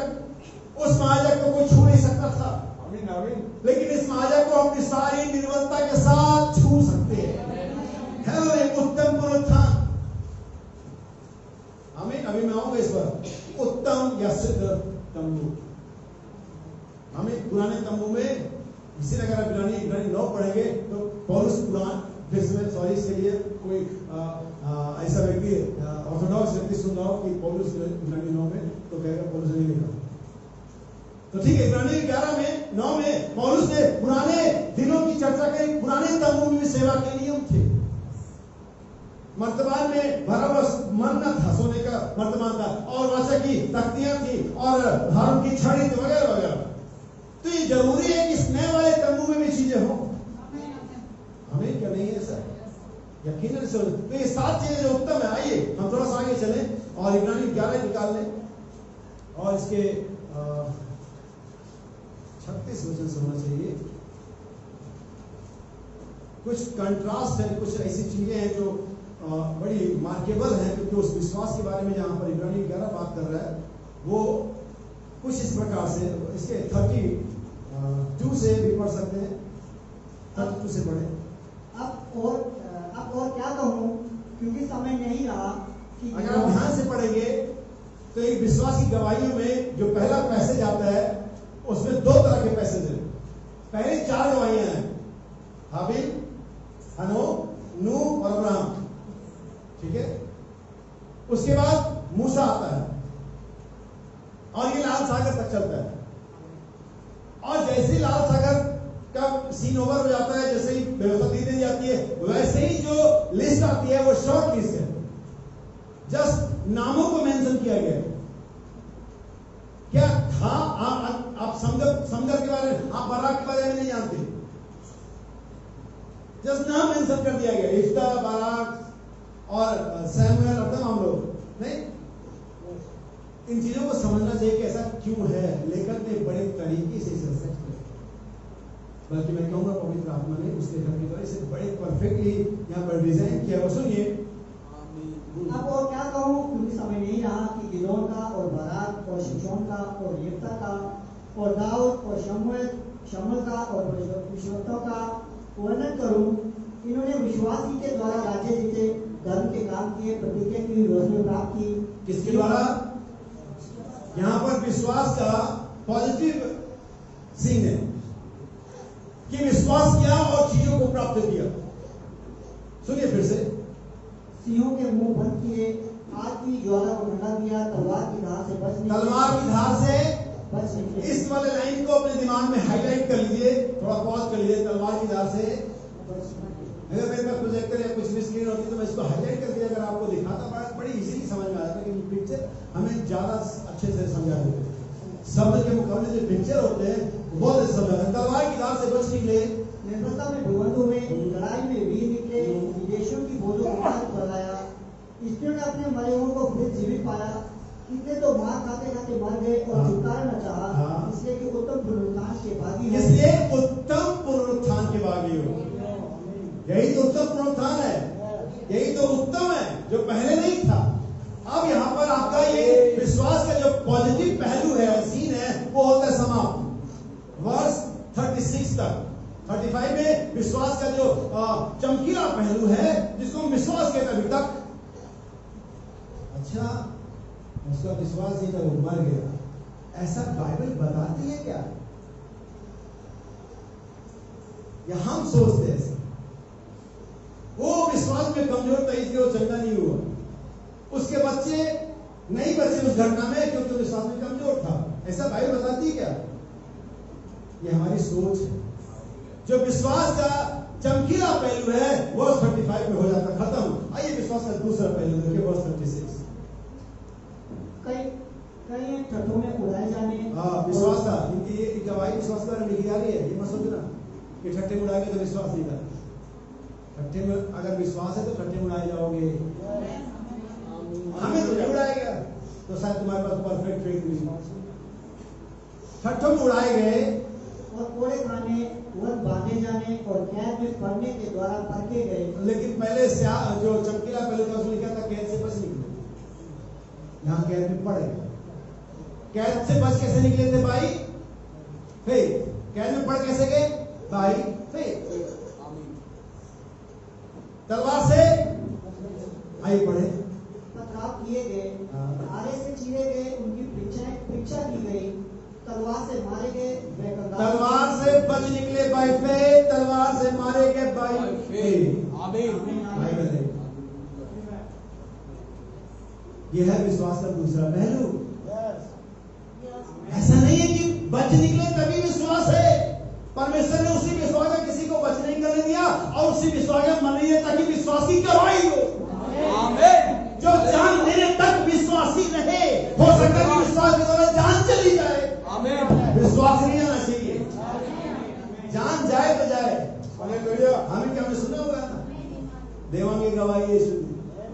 हमें सुनिए, आरे से चीरे, उनकी परीक्षा की गई, तलवार से मारे गए, कंगाली में और कलेश में और दुख भोगते हुए, भेड़ों और बकरियों की खाले ओढ़े हुए, इधर उधर मारे फिरे और जंगलों और पहाड़ों और गुफाओं में और पृथ्वी की दरारों में भटकते फिरे। संसार उनके योग्य न था। संसार उनके योग्य, विश्वासी के योग्य संसार नहीं है। ये नहीं लिखा है कि विश्वासी संसार के योग्य नहीं। संसार, ये आधुनिक जगत, modern age, technology, science, fashion, हमें विश्वासियों के लायक नहीं है। हमारी स्टैंडर्ड से मैच नहीं करता।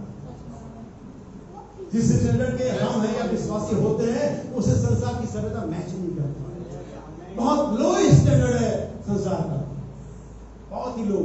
10 रुपए के लिए मर्डर हो जाता है। कल अखबार में पढ़ रहा था कहीं न्यूज, किसी ने लूटने के लिए किसी पर धावा बोला, उसके जेब में कोई इरिटेट हो गया, 3 रुपए जेब में थे, वही लूट लिया। ऐसा अखबार का न्यूज बता रहा है। वो लूटने के लिए गया, उसकी जेब में आज इतने कंगाली में 1.5 साल की लॉकडाउन में क्या मिलेगा तुमको? 3 रुपए उसकी जेब में थे, उसने लूट लिया। बोला लूटने आया 3 रुपए से, वेरी लो स्टैंडर्ड। लूट मार की स्टैंडर्ड यहां तक पहुंची है। विश्वासियों के सामने संसार में कोई स्टैंडर्ड नहीं, कूड़ा है, कूड़ा, करकट है, डंक है। हमें लेकिन संसार दुनिया के बहुत सारे बिलीवर को ओ दुनिया की चमक उनको चर्च के आत्मिकता से, बेदारी से, चर्च अटेंड करने से, बाइबल पढ़ने से, दुआ करने से बेहतर लगती है। आमीन आमीन, हालेलुया। सुनिए, विश्वासी के द्वारा इन सब के, किसके द्वारा? विश्वास के द्वारा, इन सब के लिए जो 35वें आयत तक थे उनकी भी, और जो 36 से 39वें आयत तक थे उनकी भी, सब इंक्लूड है। जो तलवार से बचेंगे उनकी भी गवाही विश्वास के द्वारा दी गई, और जो तलवार से मारे गए उनकी गवाही विश्वास के द्वारा दी गई। बाइबल कहीं पार्सिटी नहीं कर रही है। विश्वास के द्वारा ही इन सब के विषय में, किन सब के विषय में? जो कैद से बचने के लिए उनको भी, जो कैद में पड़े रहे उनको भी। हालेलुया। क्या ऐसा है कम विश्वासी था जो आरे से चीर दिया गया? क्या पौलुस कम विश्वासी था जिसका गला काट दिया गया? क्या पतरस कम विश्वासी था जिसको उल्टा लग गया शरीर पर? तो विश्वास की तरह हुआ ये। आप नहीं बचे, गॉड्स विल। आप बच गए, गॉड्स विल। आपका काम क्या है? फेथ। आपका काम विश्वास करना है। बचाना और नहीं बचाना उसने प्लान किया हुआ है। आपकी क्या गवाही दुनिया पर ज्यादा इंपैक्ट करेगी? परमेश्वर स्तिफनुस को उस पथरवाह में बचा सकता था। क्या पौलुस को नहीं बचाया? क्या यीशु मसीह 3 बार पथरवाह होने से नहीं बचा? स्तिफनुस को क्यों नहीं? क्योंकि पौलुस को कन्वर्ट होना था। ये कांटा उसके जीवन में घुसा रहा जिसने उसे भूलने नहीं दिया। अगर आप बचते, एक इंपैक्ट पड़ेगा दुनिया पर। अगर आप बीमार रहते, चंगे नहीं होते, बीमार रहते, फिर भी आप प्रभु की आराधना करते, विश्वास मानते, या आपके नेबर पर, पड़ोसी पर जो विश्वास है प्रभाव डालेगा, ये विश्वास ने बना। आमीन। That's a faith. विश्वास बच निकलना ही नहीं होता, विश्वास चंगा हो जाना ही नहीं होता, विश्वास आनंद मनाना ही नहीं होता है। हालेलुया। क्या समझ पाए? परमेश्वर आपकी समझ को खोले। नबी कहता है विश्वास को इस पुस्तक में 2 प्रकार से दर्शाया गया है। हमें बच निकलना भी और उसमें बड़े रहना। लेकिन एक चीज जो उनके बीच में कॉमन थी, चाहे वो बचे और नहीं बचे, वो था उनका विश्वास। हालेलुया। विश्वास उनका बना रहा। उनके विश्वास को कोई टच नहीं कर पाया। नबी एक कोट में पढ़ूंगा अपनी इसी किताब में, जो बाइबल की किताब है, इब्रानियों की पुस्तक की व्याख्या, इसे किया हुआ था लेकिन शायद होल्ड नहीं कर पाया। ठीक है, पेज नंबर 271। बड़े ध्यान से आपको समझना है। पेज नंबर 270 से 271 तक है ये पैराग्राफ 91 से। अब देखिए, परंतु जब परमेश्वर एक ही और एक किस्म का मंदिर था, टेबरनेकल बनकर उसके अंदर आया, और व्यक्ति, और वो मंदिर क्या था? यीशु। परमेश्वर यीशु के अंदर था और परमेश्वर छिपा हुआ था, परंतु या उसने प्रकटीकरण के द्वारा जगत से मेल मिलाप अपने स्वयं के अंदर करा रहा था। मसीह ने परमेश्वर को प्रकट किया। यीशु मसीह ने कहा था, या मैं नहीं इन कामों को करता है, परंतु मेरा पिता जो मुझ में वास करता है, जो इन कामों को करता है। मैं खुद अपने आप से कुछ नहीं करता, परंतु मैं ये वही करता जो मैं पिता को करते हुए देखता हूँ। पिता मुझ में है और वही मुझे दर्शनों को दिखा रहा होता है। इसके बाद ठीक मैं जाकर वैसे ही करता हूँ, पिता ने मुझे करने के लिए बताया होता है। कि आपसे समझे, परमेश्वर एक मानव देह के अंदर था। परमेश्वर बकरियों के खाल के पर्दे के पीछे नहीं था, परंतु वह तो एक मानव जलती फिरती जिंदा देह के अंदर था। परमेश्वर के हाथ थे, परमेश्वर के पांव थे, परमेश्वर की जुबान थी, परमेश्वर की आंखें थी, और यह मसीह था। लेकिन परमेश्वर की सारी हाथ, पांव, जुबान आपकी कलवरी पर कुर्बान हो गई। He is dead. लेकिन उसका आत्मा जब डे ऑफ पेंटेकोस्ट नीचे आया, उसने एक और टेबरनेकल तैयार किया। उसने एक और परफेक्ट मास्टरपीस तैयार किया, इसका नाम दुल्हन है, जिसका नाम प्रभु यीशु मसीह की कलीसिया है। और उस आत्मा को जो उसके अंदर में था, जिसके दिल में यीशु चल रहा था अपनी देह के दिनों में, उसी आत्मा को उसने हमारी देहों में भेजा। बाइबल कहती है वही आत्मा से यीशु मसीह को मैंने मैसेज दिया, तुम्हारी मरणहार देहों को, किसको? मरणहार देहों को, कि हमारी जो बॉडी है ये सब्जेक्ट टू डेथ है, लेकिन जब आपको पवित्र आत्मा मिल जाता है तब आप सब्जेक्ट टू इटर्नल लाइफ बन जाते हैं। फिर मृत्यु का इसका कोई जोर नहीं होता है। समय की अवधि पूरी होगी या तो मर जाएगी या तो बदल जाएगी, बस इतना ही है इसके बारे में, ज्यादा चिंता करने की बात नहीं है। नवी का एग्जांपल देता है, बड़ी अच्छी मुझे गवाही मिली मुझे और विश्वास के बारे में। और एक परिवार था और वो मसीही परिवार था, अमेरिका की सारी घटना है। और वो मसीही परिवार था और वो बड़े परेशान थे, लेकिन वो उसका पिता कहता था कि मैं कोई गलत काम नहीं करूंगा। उसकी माँ ने भी इस बात को डिसाइड किया था कि वो लोगों को खुश करने के लिए ऐसा कुछ नहीं करेगी। और इस कारण जानते हैं कई बार ऐसी बातों की वजह से आपके घर में परेशानी और गरीबी आ जाती है। कई बार आपको सही जॉब नहीं मिलता, कई बार आपके पास सही पैसा मिलता कि अपने परिवार की देखभाल कर सके, कई बार आपके पास खाने के लिए नहीं होता। और एक दिन उस परिवार की सिचुएशन पहुंच गई, उनके पास अगले सुबह के लिए कुछ भी नहीं था। या शायद पिछली रात वो बहुत मुश्किल से कुछ एक कप चाय या कुछ पानी पी करके सो गए थे। बच्चों ने कहा हमारे पास कुछ भी नहीं है। माँ बाप ने कहा हम विश्वास करते हैं लेकिन हम कुछ गलत नहीं करेंगे, प्रभु हमारे इंतजाम करेगा। हमें अगली सुबह हम कहीं काम पर जाएंगे, कुछ तो हमें मिल सकेगा। और बड़ी ही मॉर्निंग में, अर्ली मॉर्निंग लगभग 5, 5:30 बजे उन्होंने पाया कि दरवाजे पर कोई नॉक कर रहा है। पिछले कई दिनों से उन्होंने भरपेट खाना नहीं खाया और उनके पास सब ज्यादा कुछ नहीं था, सिर्फ विधवा स्त्री का हालत था। बाइबल के अंदर वैसे उनकी हालत, ये रियल स्टोरी है। और दरवाजे पर जब खटखटाने की आवाज उन्होंने जाकर के खोला, उसके पड़ोस में एक फ्लाइट अटेंडेंट रहती थी और उसके हाथ में एक बड़ा सा बॉक्स था जो खाने के अलग अलग पैकेटों से भरा हुआ था। और वो कहती है अगर आप बुरा ना माने तो हमारी फ्लाइट मौसम की वजह से कैंसिल हुई है और ये हमारा सारा मील बेकार हो जाएगा, हम नहीं चाहते सब फेंक दे, क्या आप इसे लेना स्वीकार करेंगे?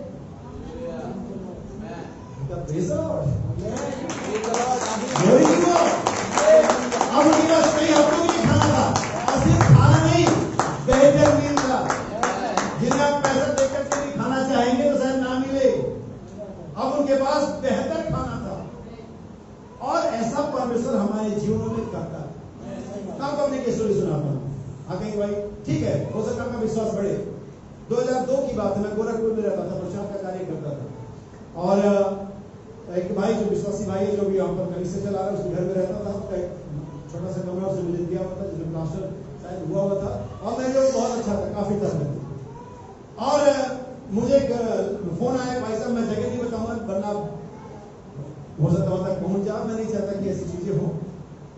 तो उस भाई के घर में मैं पहले भी जा चुका था, उसको मैसेज के बारे में बताया था, मैंने उसको बपतिस्मा भी मैंने लिया था। और उस भाई ने बताया कि मेरे घर में कोई संस्था के लोग आए हुए जिनके साथ पहले मैं जुड़ा हुआ था और मुझे बता रहे हैं कि मैसेज गलत है जो आप हमें बता रहे, भाई वर्णन गलत है, बपतिस्मा गलत है वगैरह वगैरह।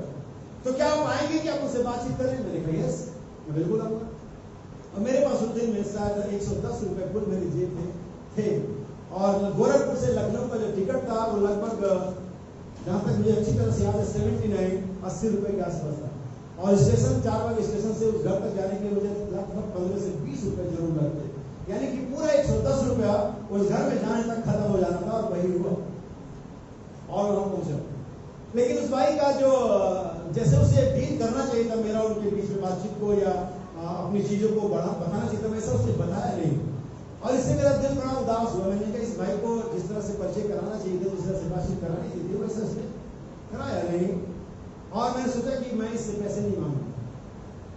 अब वहां से मेरे पास जाने के लिए 2 ही जगह थे, या तो मैं हल्द्वानी आता मेरे भाई आमोस के पास जो हमारा पहले पार्षद है, आप बहुत सारे लोग जानते हैं, या तो मैं वापस गोरखपुर जाता। लेकिन अजीब बात ये थी कि उस घर से निकलने की और स्टेशन तक पहुंचने का मेरे पास पैसा नहीं था। और उसमें प्रॉब्लम ये थी कि उन दिनों मोबाइल फोन नहीं चलते थे और मेरी शादी भी नहीं थी कि मेरे पास अंगूठी हो जिससे मैं बेच सकता हूँ। एक संभावना होती है ना, क्या पैसा कर सकते हैं। उस समय ऐसा नहीं संभावना नहीं थी कि मेरी शादी नहीं थी 2002 में। और मैंने ये सोच लिया कि मैंने इससे पैसे नहीं मांगे क्योंकि उसे सही ट्रीट नहीं किया। जब इसे पता था कि मैं इतनी दूर से, जनवरी का महीना था, लगभग 5 फीट तो दूर देखना मुश्किल था, कितना कोहरा होता था, कितना ठंडा था। और उस ठंड में आया मैं कैसे स्टेशन गया, मैं कैसे पहुंचे मैं सब जानता हूँ, खैर वो बात नहीं है। मैंने सोचा इस व्यक्ति ने सही ट्रीट किया, 100 में से पैसे नहीं मांगे, ये मेरा फैसला था। और आज भी मैं इसी तरह का व्यक्ति हूँ, क्योंकि मुझे ये मालूम है कि जिसकी खिदमत मैं कर रहा हूं वो जिससे मैं मांगूंगा उससे बड़ा है। आमीन। वो उससे बड़ा है, वो उससे ज्यादा बेहतर कर सकता है, जितना कि कोई मनुष्य मेरे लिए कर सकता है। सो मॉर्निंग हो गई, सुबह हो गई, और दुआ, आखिरी दुआ हो गई कि भाई बात ठीक है, प्रेज लॉर्ड, मैं जा रहा हूँ। जैसा भी निकल, भाई 1 मिनट आपके पास 100 रुपए की चेंज है? मैंने कहा नहीं भाई चेंज नहीं, मैंने नहीं कहा मेरे पास पैसे नहीं। मैंने कहा 100 रुपए की चेंज नहीं मेरे पास। मैंने कहा मुझे 70 रुपए, भाई वहां पर मैं गया था, उन्होंने मेरा किराया दिया था, मैं चाहता हूँ कि आप 70 रुपए में दे देना। लेकिन मैंने कहा भाई सॉरी, मैं 30 रुपए लौटा नहीं सकता, चेंज नहीं। कोई बात नहीं, आप 100 रुपए रखिए, जब आप कभी मुलाकात होगी। मैंने कहा गॉड ब्लेस यू। और मैं 100 रुपए लेकर के शायद 95 रुपए का टिकट था लखनऊ से हरिद्वार। तो मैं उस खुदा की सेवा करता हूँ जिस पर मैं विश्वास करता हूँ, मैं पर्सनली जानता हूँ। आमीन। और वो दिन और आज का दिन, और कभी भी लाइफ में बहुत सारी परेशानियां, बहुत सारी दिक्कतें, बहुत सारे ऐसे अप एंड डाउन आते हैं, लेकिन परमेश्वर जिसकी सेवा मैं करता हूँ, उसका मैं प्रचार करता हूँ, जिसका मैं विश्वास करता हूँ, वो मेरे लिए हमेशा भला बनेगा। और मैं आपको विश्वास दिलाता हूँ, आपके हमेशा ही भला बनेगा यदि आप उसके वीडियो पर मनन करें, सुनी रखें उसकी व्यवस्था पर। सवाल कहती है इस पुस्तक में विश्वास को 2 प्रकार से दर्शाया गया। एक तो वो जो विश्वास से बच निकले, और एक वो जो विश्वास में स्थिर रहे चाहे जान चली गई। नबी आगे कहता है अब वह तो चला गया। क्या आपने पुराना पैसा याद रखा था? मैंने पढ़ दिया था। उसकी जुबान थी, उसकी आंखें थी, उसके पैर थे। और नबी आगे कहता है पैराग्राफ नंबर 92, वह तो चला गया और उसकी कलीसिया में आत्मा आ गया, ताकि वो अपनी मृत्यु की तरफ अपनी कलीसिया को सिद्ध बनाए और कलीसिया को अपनी अधीनता में लेकर के आए। परमेश्वर शो ऑफ करने के लिए नहीं परमेश्वर रिवील होता है कि परमेश्वर शो ऑफ करे मैं कितना बड़ा परमेश्वर हूं। परमेश्वर जो हनोक को ट्रांसपोर्ट कर सकता था या किया उसने, परमेश्वर जो एलिया को ट्रांसपोर्ट करता रहता था। कई बार परमेश्वर ट्रांसपोर्ट का मतलब यहां से उठा के मारा देना बिना किसी यातायात के साधन के।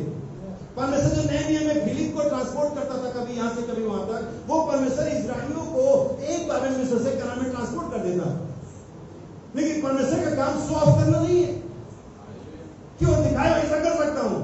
वो आपको ट्रायल पे लेता है, क्योंकि उसने हमें फ्री विल में बनाया है और ये देखना चाहता है हमारे मन में क्या है, हम क्या रिस्पॉन्स देंगे, हमारी उसके लिए क्या जवाबदेही होगी, हम कैसा रिएक्ट करेंगे। इसे व्यवस्था में कहता मैं 40 साल तुझे इसलिए जाता ताकि देखूं तेरे मन में क्या है। हालेलुया। आपको 25 साल, मुझे 23 साल, किसी को 40 साल, किसी को 15 साल, किसी को 10 साल।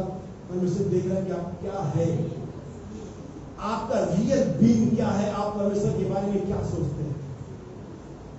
यही वजह कि परमेश्वर ने कोई खाती, कोई सेवकाई, कोई वरदान हमारे हाथों में सौंपा नहीं। परमेश्वर जब तक क्लियर नहीं हो जाता, कंफर्म नहीं जाता कि आप ईमानदार बने रहेंगे हर परिस्थिति में, परमेश्वर तब तक आपको कोई सेवकाई नहीं देता, क्योंकि परमेश्वर शो ऑफ करने के लिए परमेश्वर नहीं है। जैसे मैं आलोक करके मुझे कुछ भी ऐसा शो ऑफ करने के लिए बता की जरूरत नहीं बताने की। मैं अगर सड़े हुए हालत में गंदे कपड़े में भी रहूंगा तब भी मैं उतना ही आलोक होगा जितना मैं सूट और बूट में रहूंगा। परमेश्वर उतना ही परमेश्वर रहेगा, जब काम करे आपके लिए तब भी, ना करे तब भी। नबी कहता है कलीसिया में आत्मा आ गया ताकि कलीसिया को सिद्ध बनाए, कलीसिया को अधीनता में लेकर के। हमने पढ़ा था गणना की पुस्तक में, अपने सब आज्ञा मानने वालों के उद्धार का कारण हो गया। किसके? भैया आज्ञा मानने वालों के उद्धार का कारण हो गया। वही आत्मा कलीसिया के अंदर है जो आत्मा मसीह के अंदर था, और ठीक उन्हीं कामों को कर रहा है जो काम मसीह ने किए थे। यीशु ने कहा थोड़ी देर रहेगी संसार मुझे फिर कभी नहीं देखा, लेकिन तुम मुझे देखोगे क्योंकि मैं तुम्हारे साथ होगा, यहाँ तक कि जगत के अंदर तुम्हारे अंदर होगा।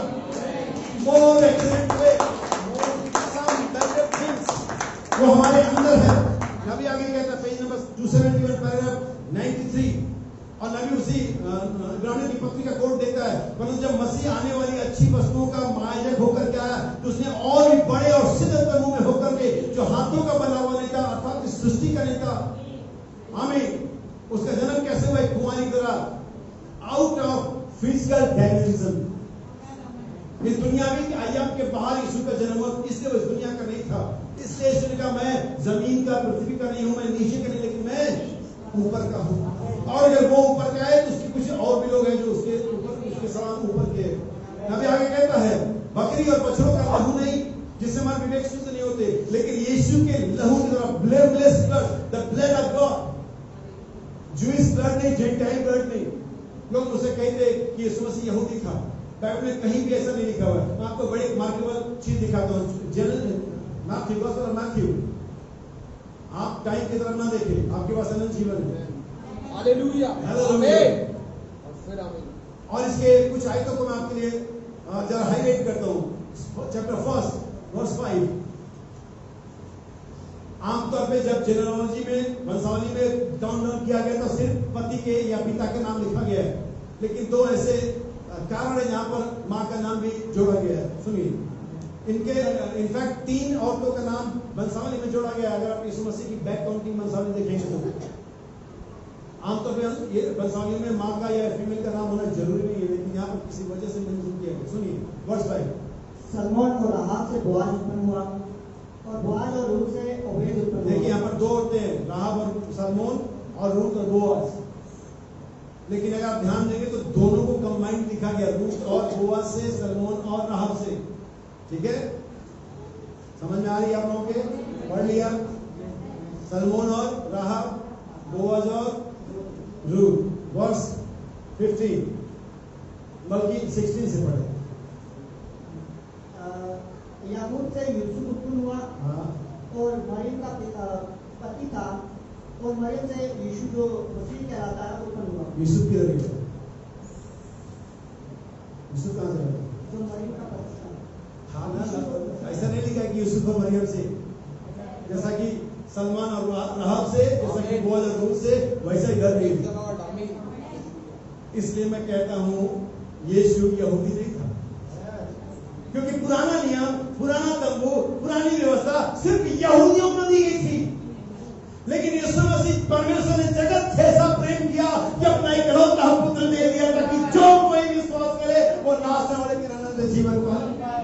हालेलुया। ये टैबरनेकल सिर्फ यहूदियों के लिए नहीं है, ये टैबरनेकल वह जो आना चाहे। फिर से इसको रिमाइंड कर दे ताकि लोग इसे समझ जाएं। याकूब से यूसुफ उत्पन्न हुआ, याकूब से यूसुफ उत्पन्न हुआ, जो मरियम का पति था, जो मरियम का पति था। और मरियम से अभी में यूसुफ को इंक्लूड नहीं किया गया, और मरियम से जस्ट मैरिया। यहाँ पर जोजन प्लस नहीं, जैसा कि राहब और बोअज प्लस है, सलमोन और बोअज प्लस है, वैसे यहाँ पर यूसुफ प्लस नहीं है। और मरियम से यीशु उत्पन्न हुआ, जो मसीह कहलाता है। जो मसीह कहलाता है। तो नबी आगे क्या कहता है, ध्यान सुनना, मैं बस समाप्त करूंगा। नबी कहता है आप जानते हैं कि लहू नर के द्वारा आता है, और यूसुफ नर वहां पर एब्सेंट है, क्योंकि यही बात मरियम ने जिब्राइल फरिश्ते के, मैं किसी पुरुष को नहीं जानती।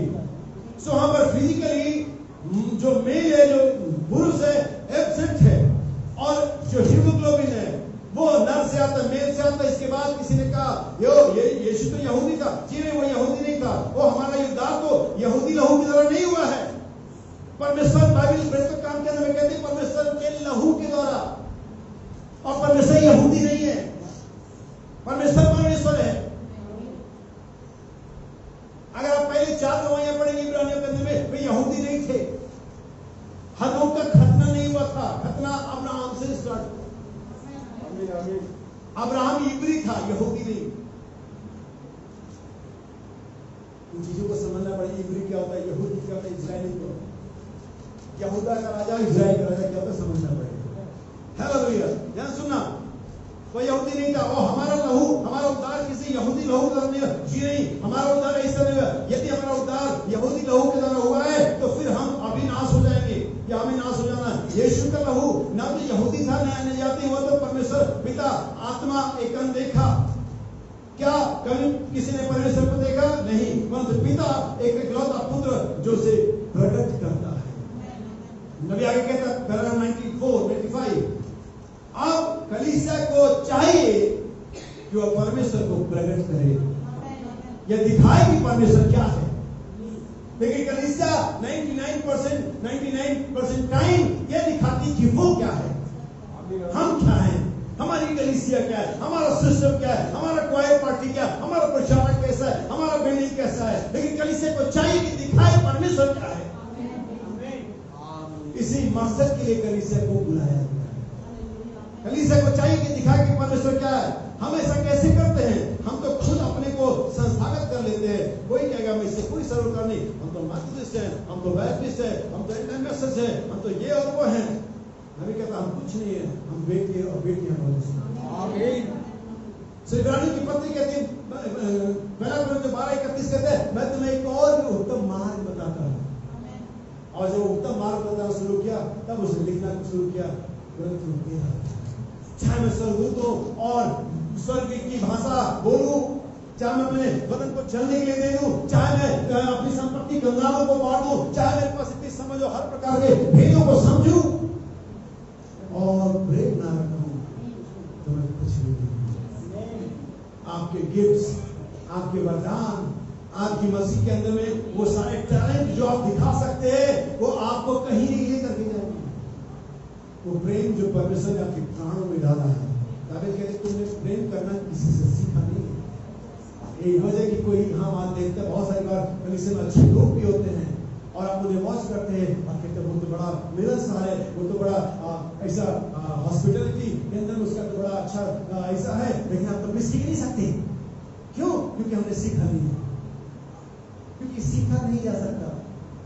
कितनी परमेश्वर ने अपनी आत्मा का तुम्हारे लिए डाला है। अगर परमेश्वर ना प्रेम आप पे ड्रॉप ना करे, हम प्रेम नहीं कर सकते।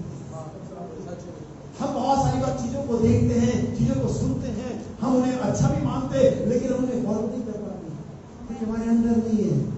हम देखते हैं अमेरिका में कितना बढ़िया लोग कितना नियम मानते हैं। वहां तो एक बार एक व्यक्ति गोरखपुर में ऐसा था, हमारे पास ज्यादा रेड लाइट में एक चौराहा, रेड लाइट चौराहा था और वो व्यक्ति उस दिन काफी समय अमेरिका रहता था, गोरखपुर आया, उसका पुराना घर रहा होगा और वो चौराहे पर पहुंचा और लाल बत्ती जलेगी तो रुक गया और फिर लोग चलने लगे, लाल बत्ती भी थी और काफी सवारी निकल गई और उसके पीछे के लोग हॉर्न बजा रहे हैं। एक उतर कर भाई साहब क्या मामला है? हालेलुया, हालेलुया, आमीन, आमीन। ओके भाई साहब क्या मामला, आगे क्यों नहीं बढ़ रहे? अरे भाई साहब रेड लाइट चली हुई है। अरे भाई साहब ये खराब है। अच्छा मुझे नहीं मालूम, क्योंकि उसको रेड लाइट पर रुकना उसका नेचर था। वो इतना सोचते हैं कि खराब हो सकती है, आपको कहता भाई साहब कहीं साथ चल रही है, हमें दिमाग से चलते समझ से ऐसे हम करते। हम बाइबल में परमेश्वर के वचन में, भवन में, कलीसिया में एक दूसरे के साथ समझ से चलते हैं कि आप इनमें डाला नहीं गया। लेकिन आज घुटनों पर जाइए जहां घर में जहां मिला कि प्रभु मैं अपनी समझ से नहीं चलना चाहता, मैं पवित्र आत्मा के द्वारा चलना चाहता हूं। तो प्रेम जो परमेश्वर का हमारे हृदयों में डाला गया, मैं उसे नकल नहीं करना चाह रहा हूं। आमीन। मैं उसे वास्तव में अपने जीवन में देखना चाह रहा हूं। आमीन। क्या आप देखना चाहते हैं? आमीन। लोग देखना चाहते हैं। बस मैं समाप्त करूंगा। नबी कहता है पुराने दिन में कोई व्यक्ति परमेश्वर के सामने नहीं आ सकता था, लेकिन तब हमारे बीच में खुद आ गया। ऐसा कैसे हुआ? क्योंकि परमेश्वर ने अपने लहू को एक देह में रखा और वो यीशु मसीह थे और वो कलवरी पर कुर्बान हुआ। पवित्र आत्मा की तरह वही जीवन जो उस लहू के अंदर मिलता कलीसिया में डाल दिया गया और यही वो उत्तम वाचा थी, उत्तम लहू था, उत्तम पुनरुत्थान था, उत्तम विश्राम था, यही उत्तम मार्ग है। सब कुछ उत्तम हो जाता है यीशु मसीह के अंदर। अगर आप यीशु मसीह में हैं, आपके पास उत्तम मार्ग है। अगर आप यीशु मसीह में हैं, आपके पास उत्तम लहू है। अगर आप यीशु मसीह में हैं, आपके पास उत्तम पुनरुत्थान है। अगर आप चर्च में हैं, तो आपके पास एक पुराना किस्म का रीति रिवाज हो सकता है, लेकिन अगर आप यीशु मसीह में हैं, आपके पास हर एक चीज ही उत्तम है। आपके पास जीवन नहीं है, आपके पास आनंद जीवन, पहले से बेहतर जीवन। तो याद रखें मेरे भाई और बहन, और उसकी इस बात को याद रखें, ये सब बातें ठीक है, लेकिन मैं तुम्हें एक और उत्तम मार्ग दूंगा। आइए अपने सर को झुकाएंगे और उसके प्रार्थना करेंगे। उसके बाद जिनको भी प्रार्थना कराएंगे आगे आ जाएंगे। सर को झुकाए रखेंगे, थोड़ी देर प्रार्थना की हालत में रहे, जहां वहां ना देखे ना चले। प्रभु से कहें प्रभु उत्तम जीवन, उत्तम मार्ग, उत्तम वाचा, उत्तम लहू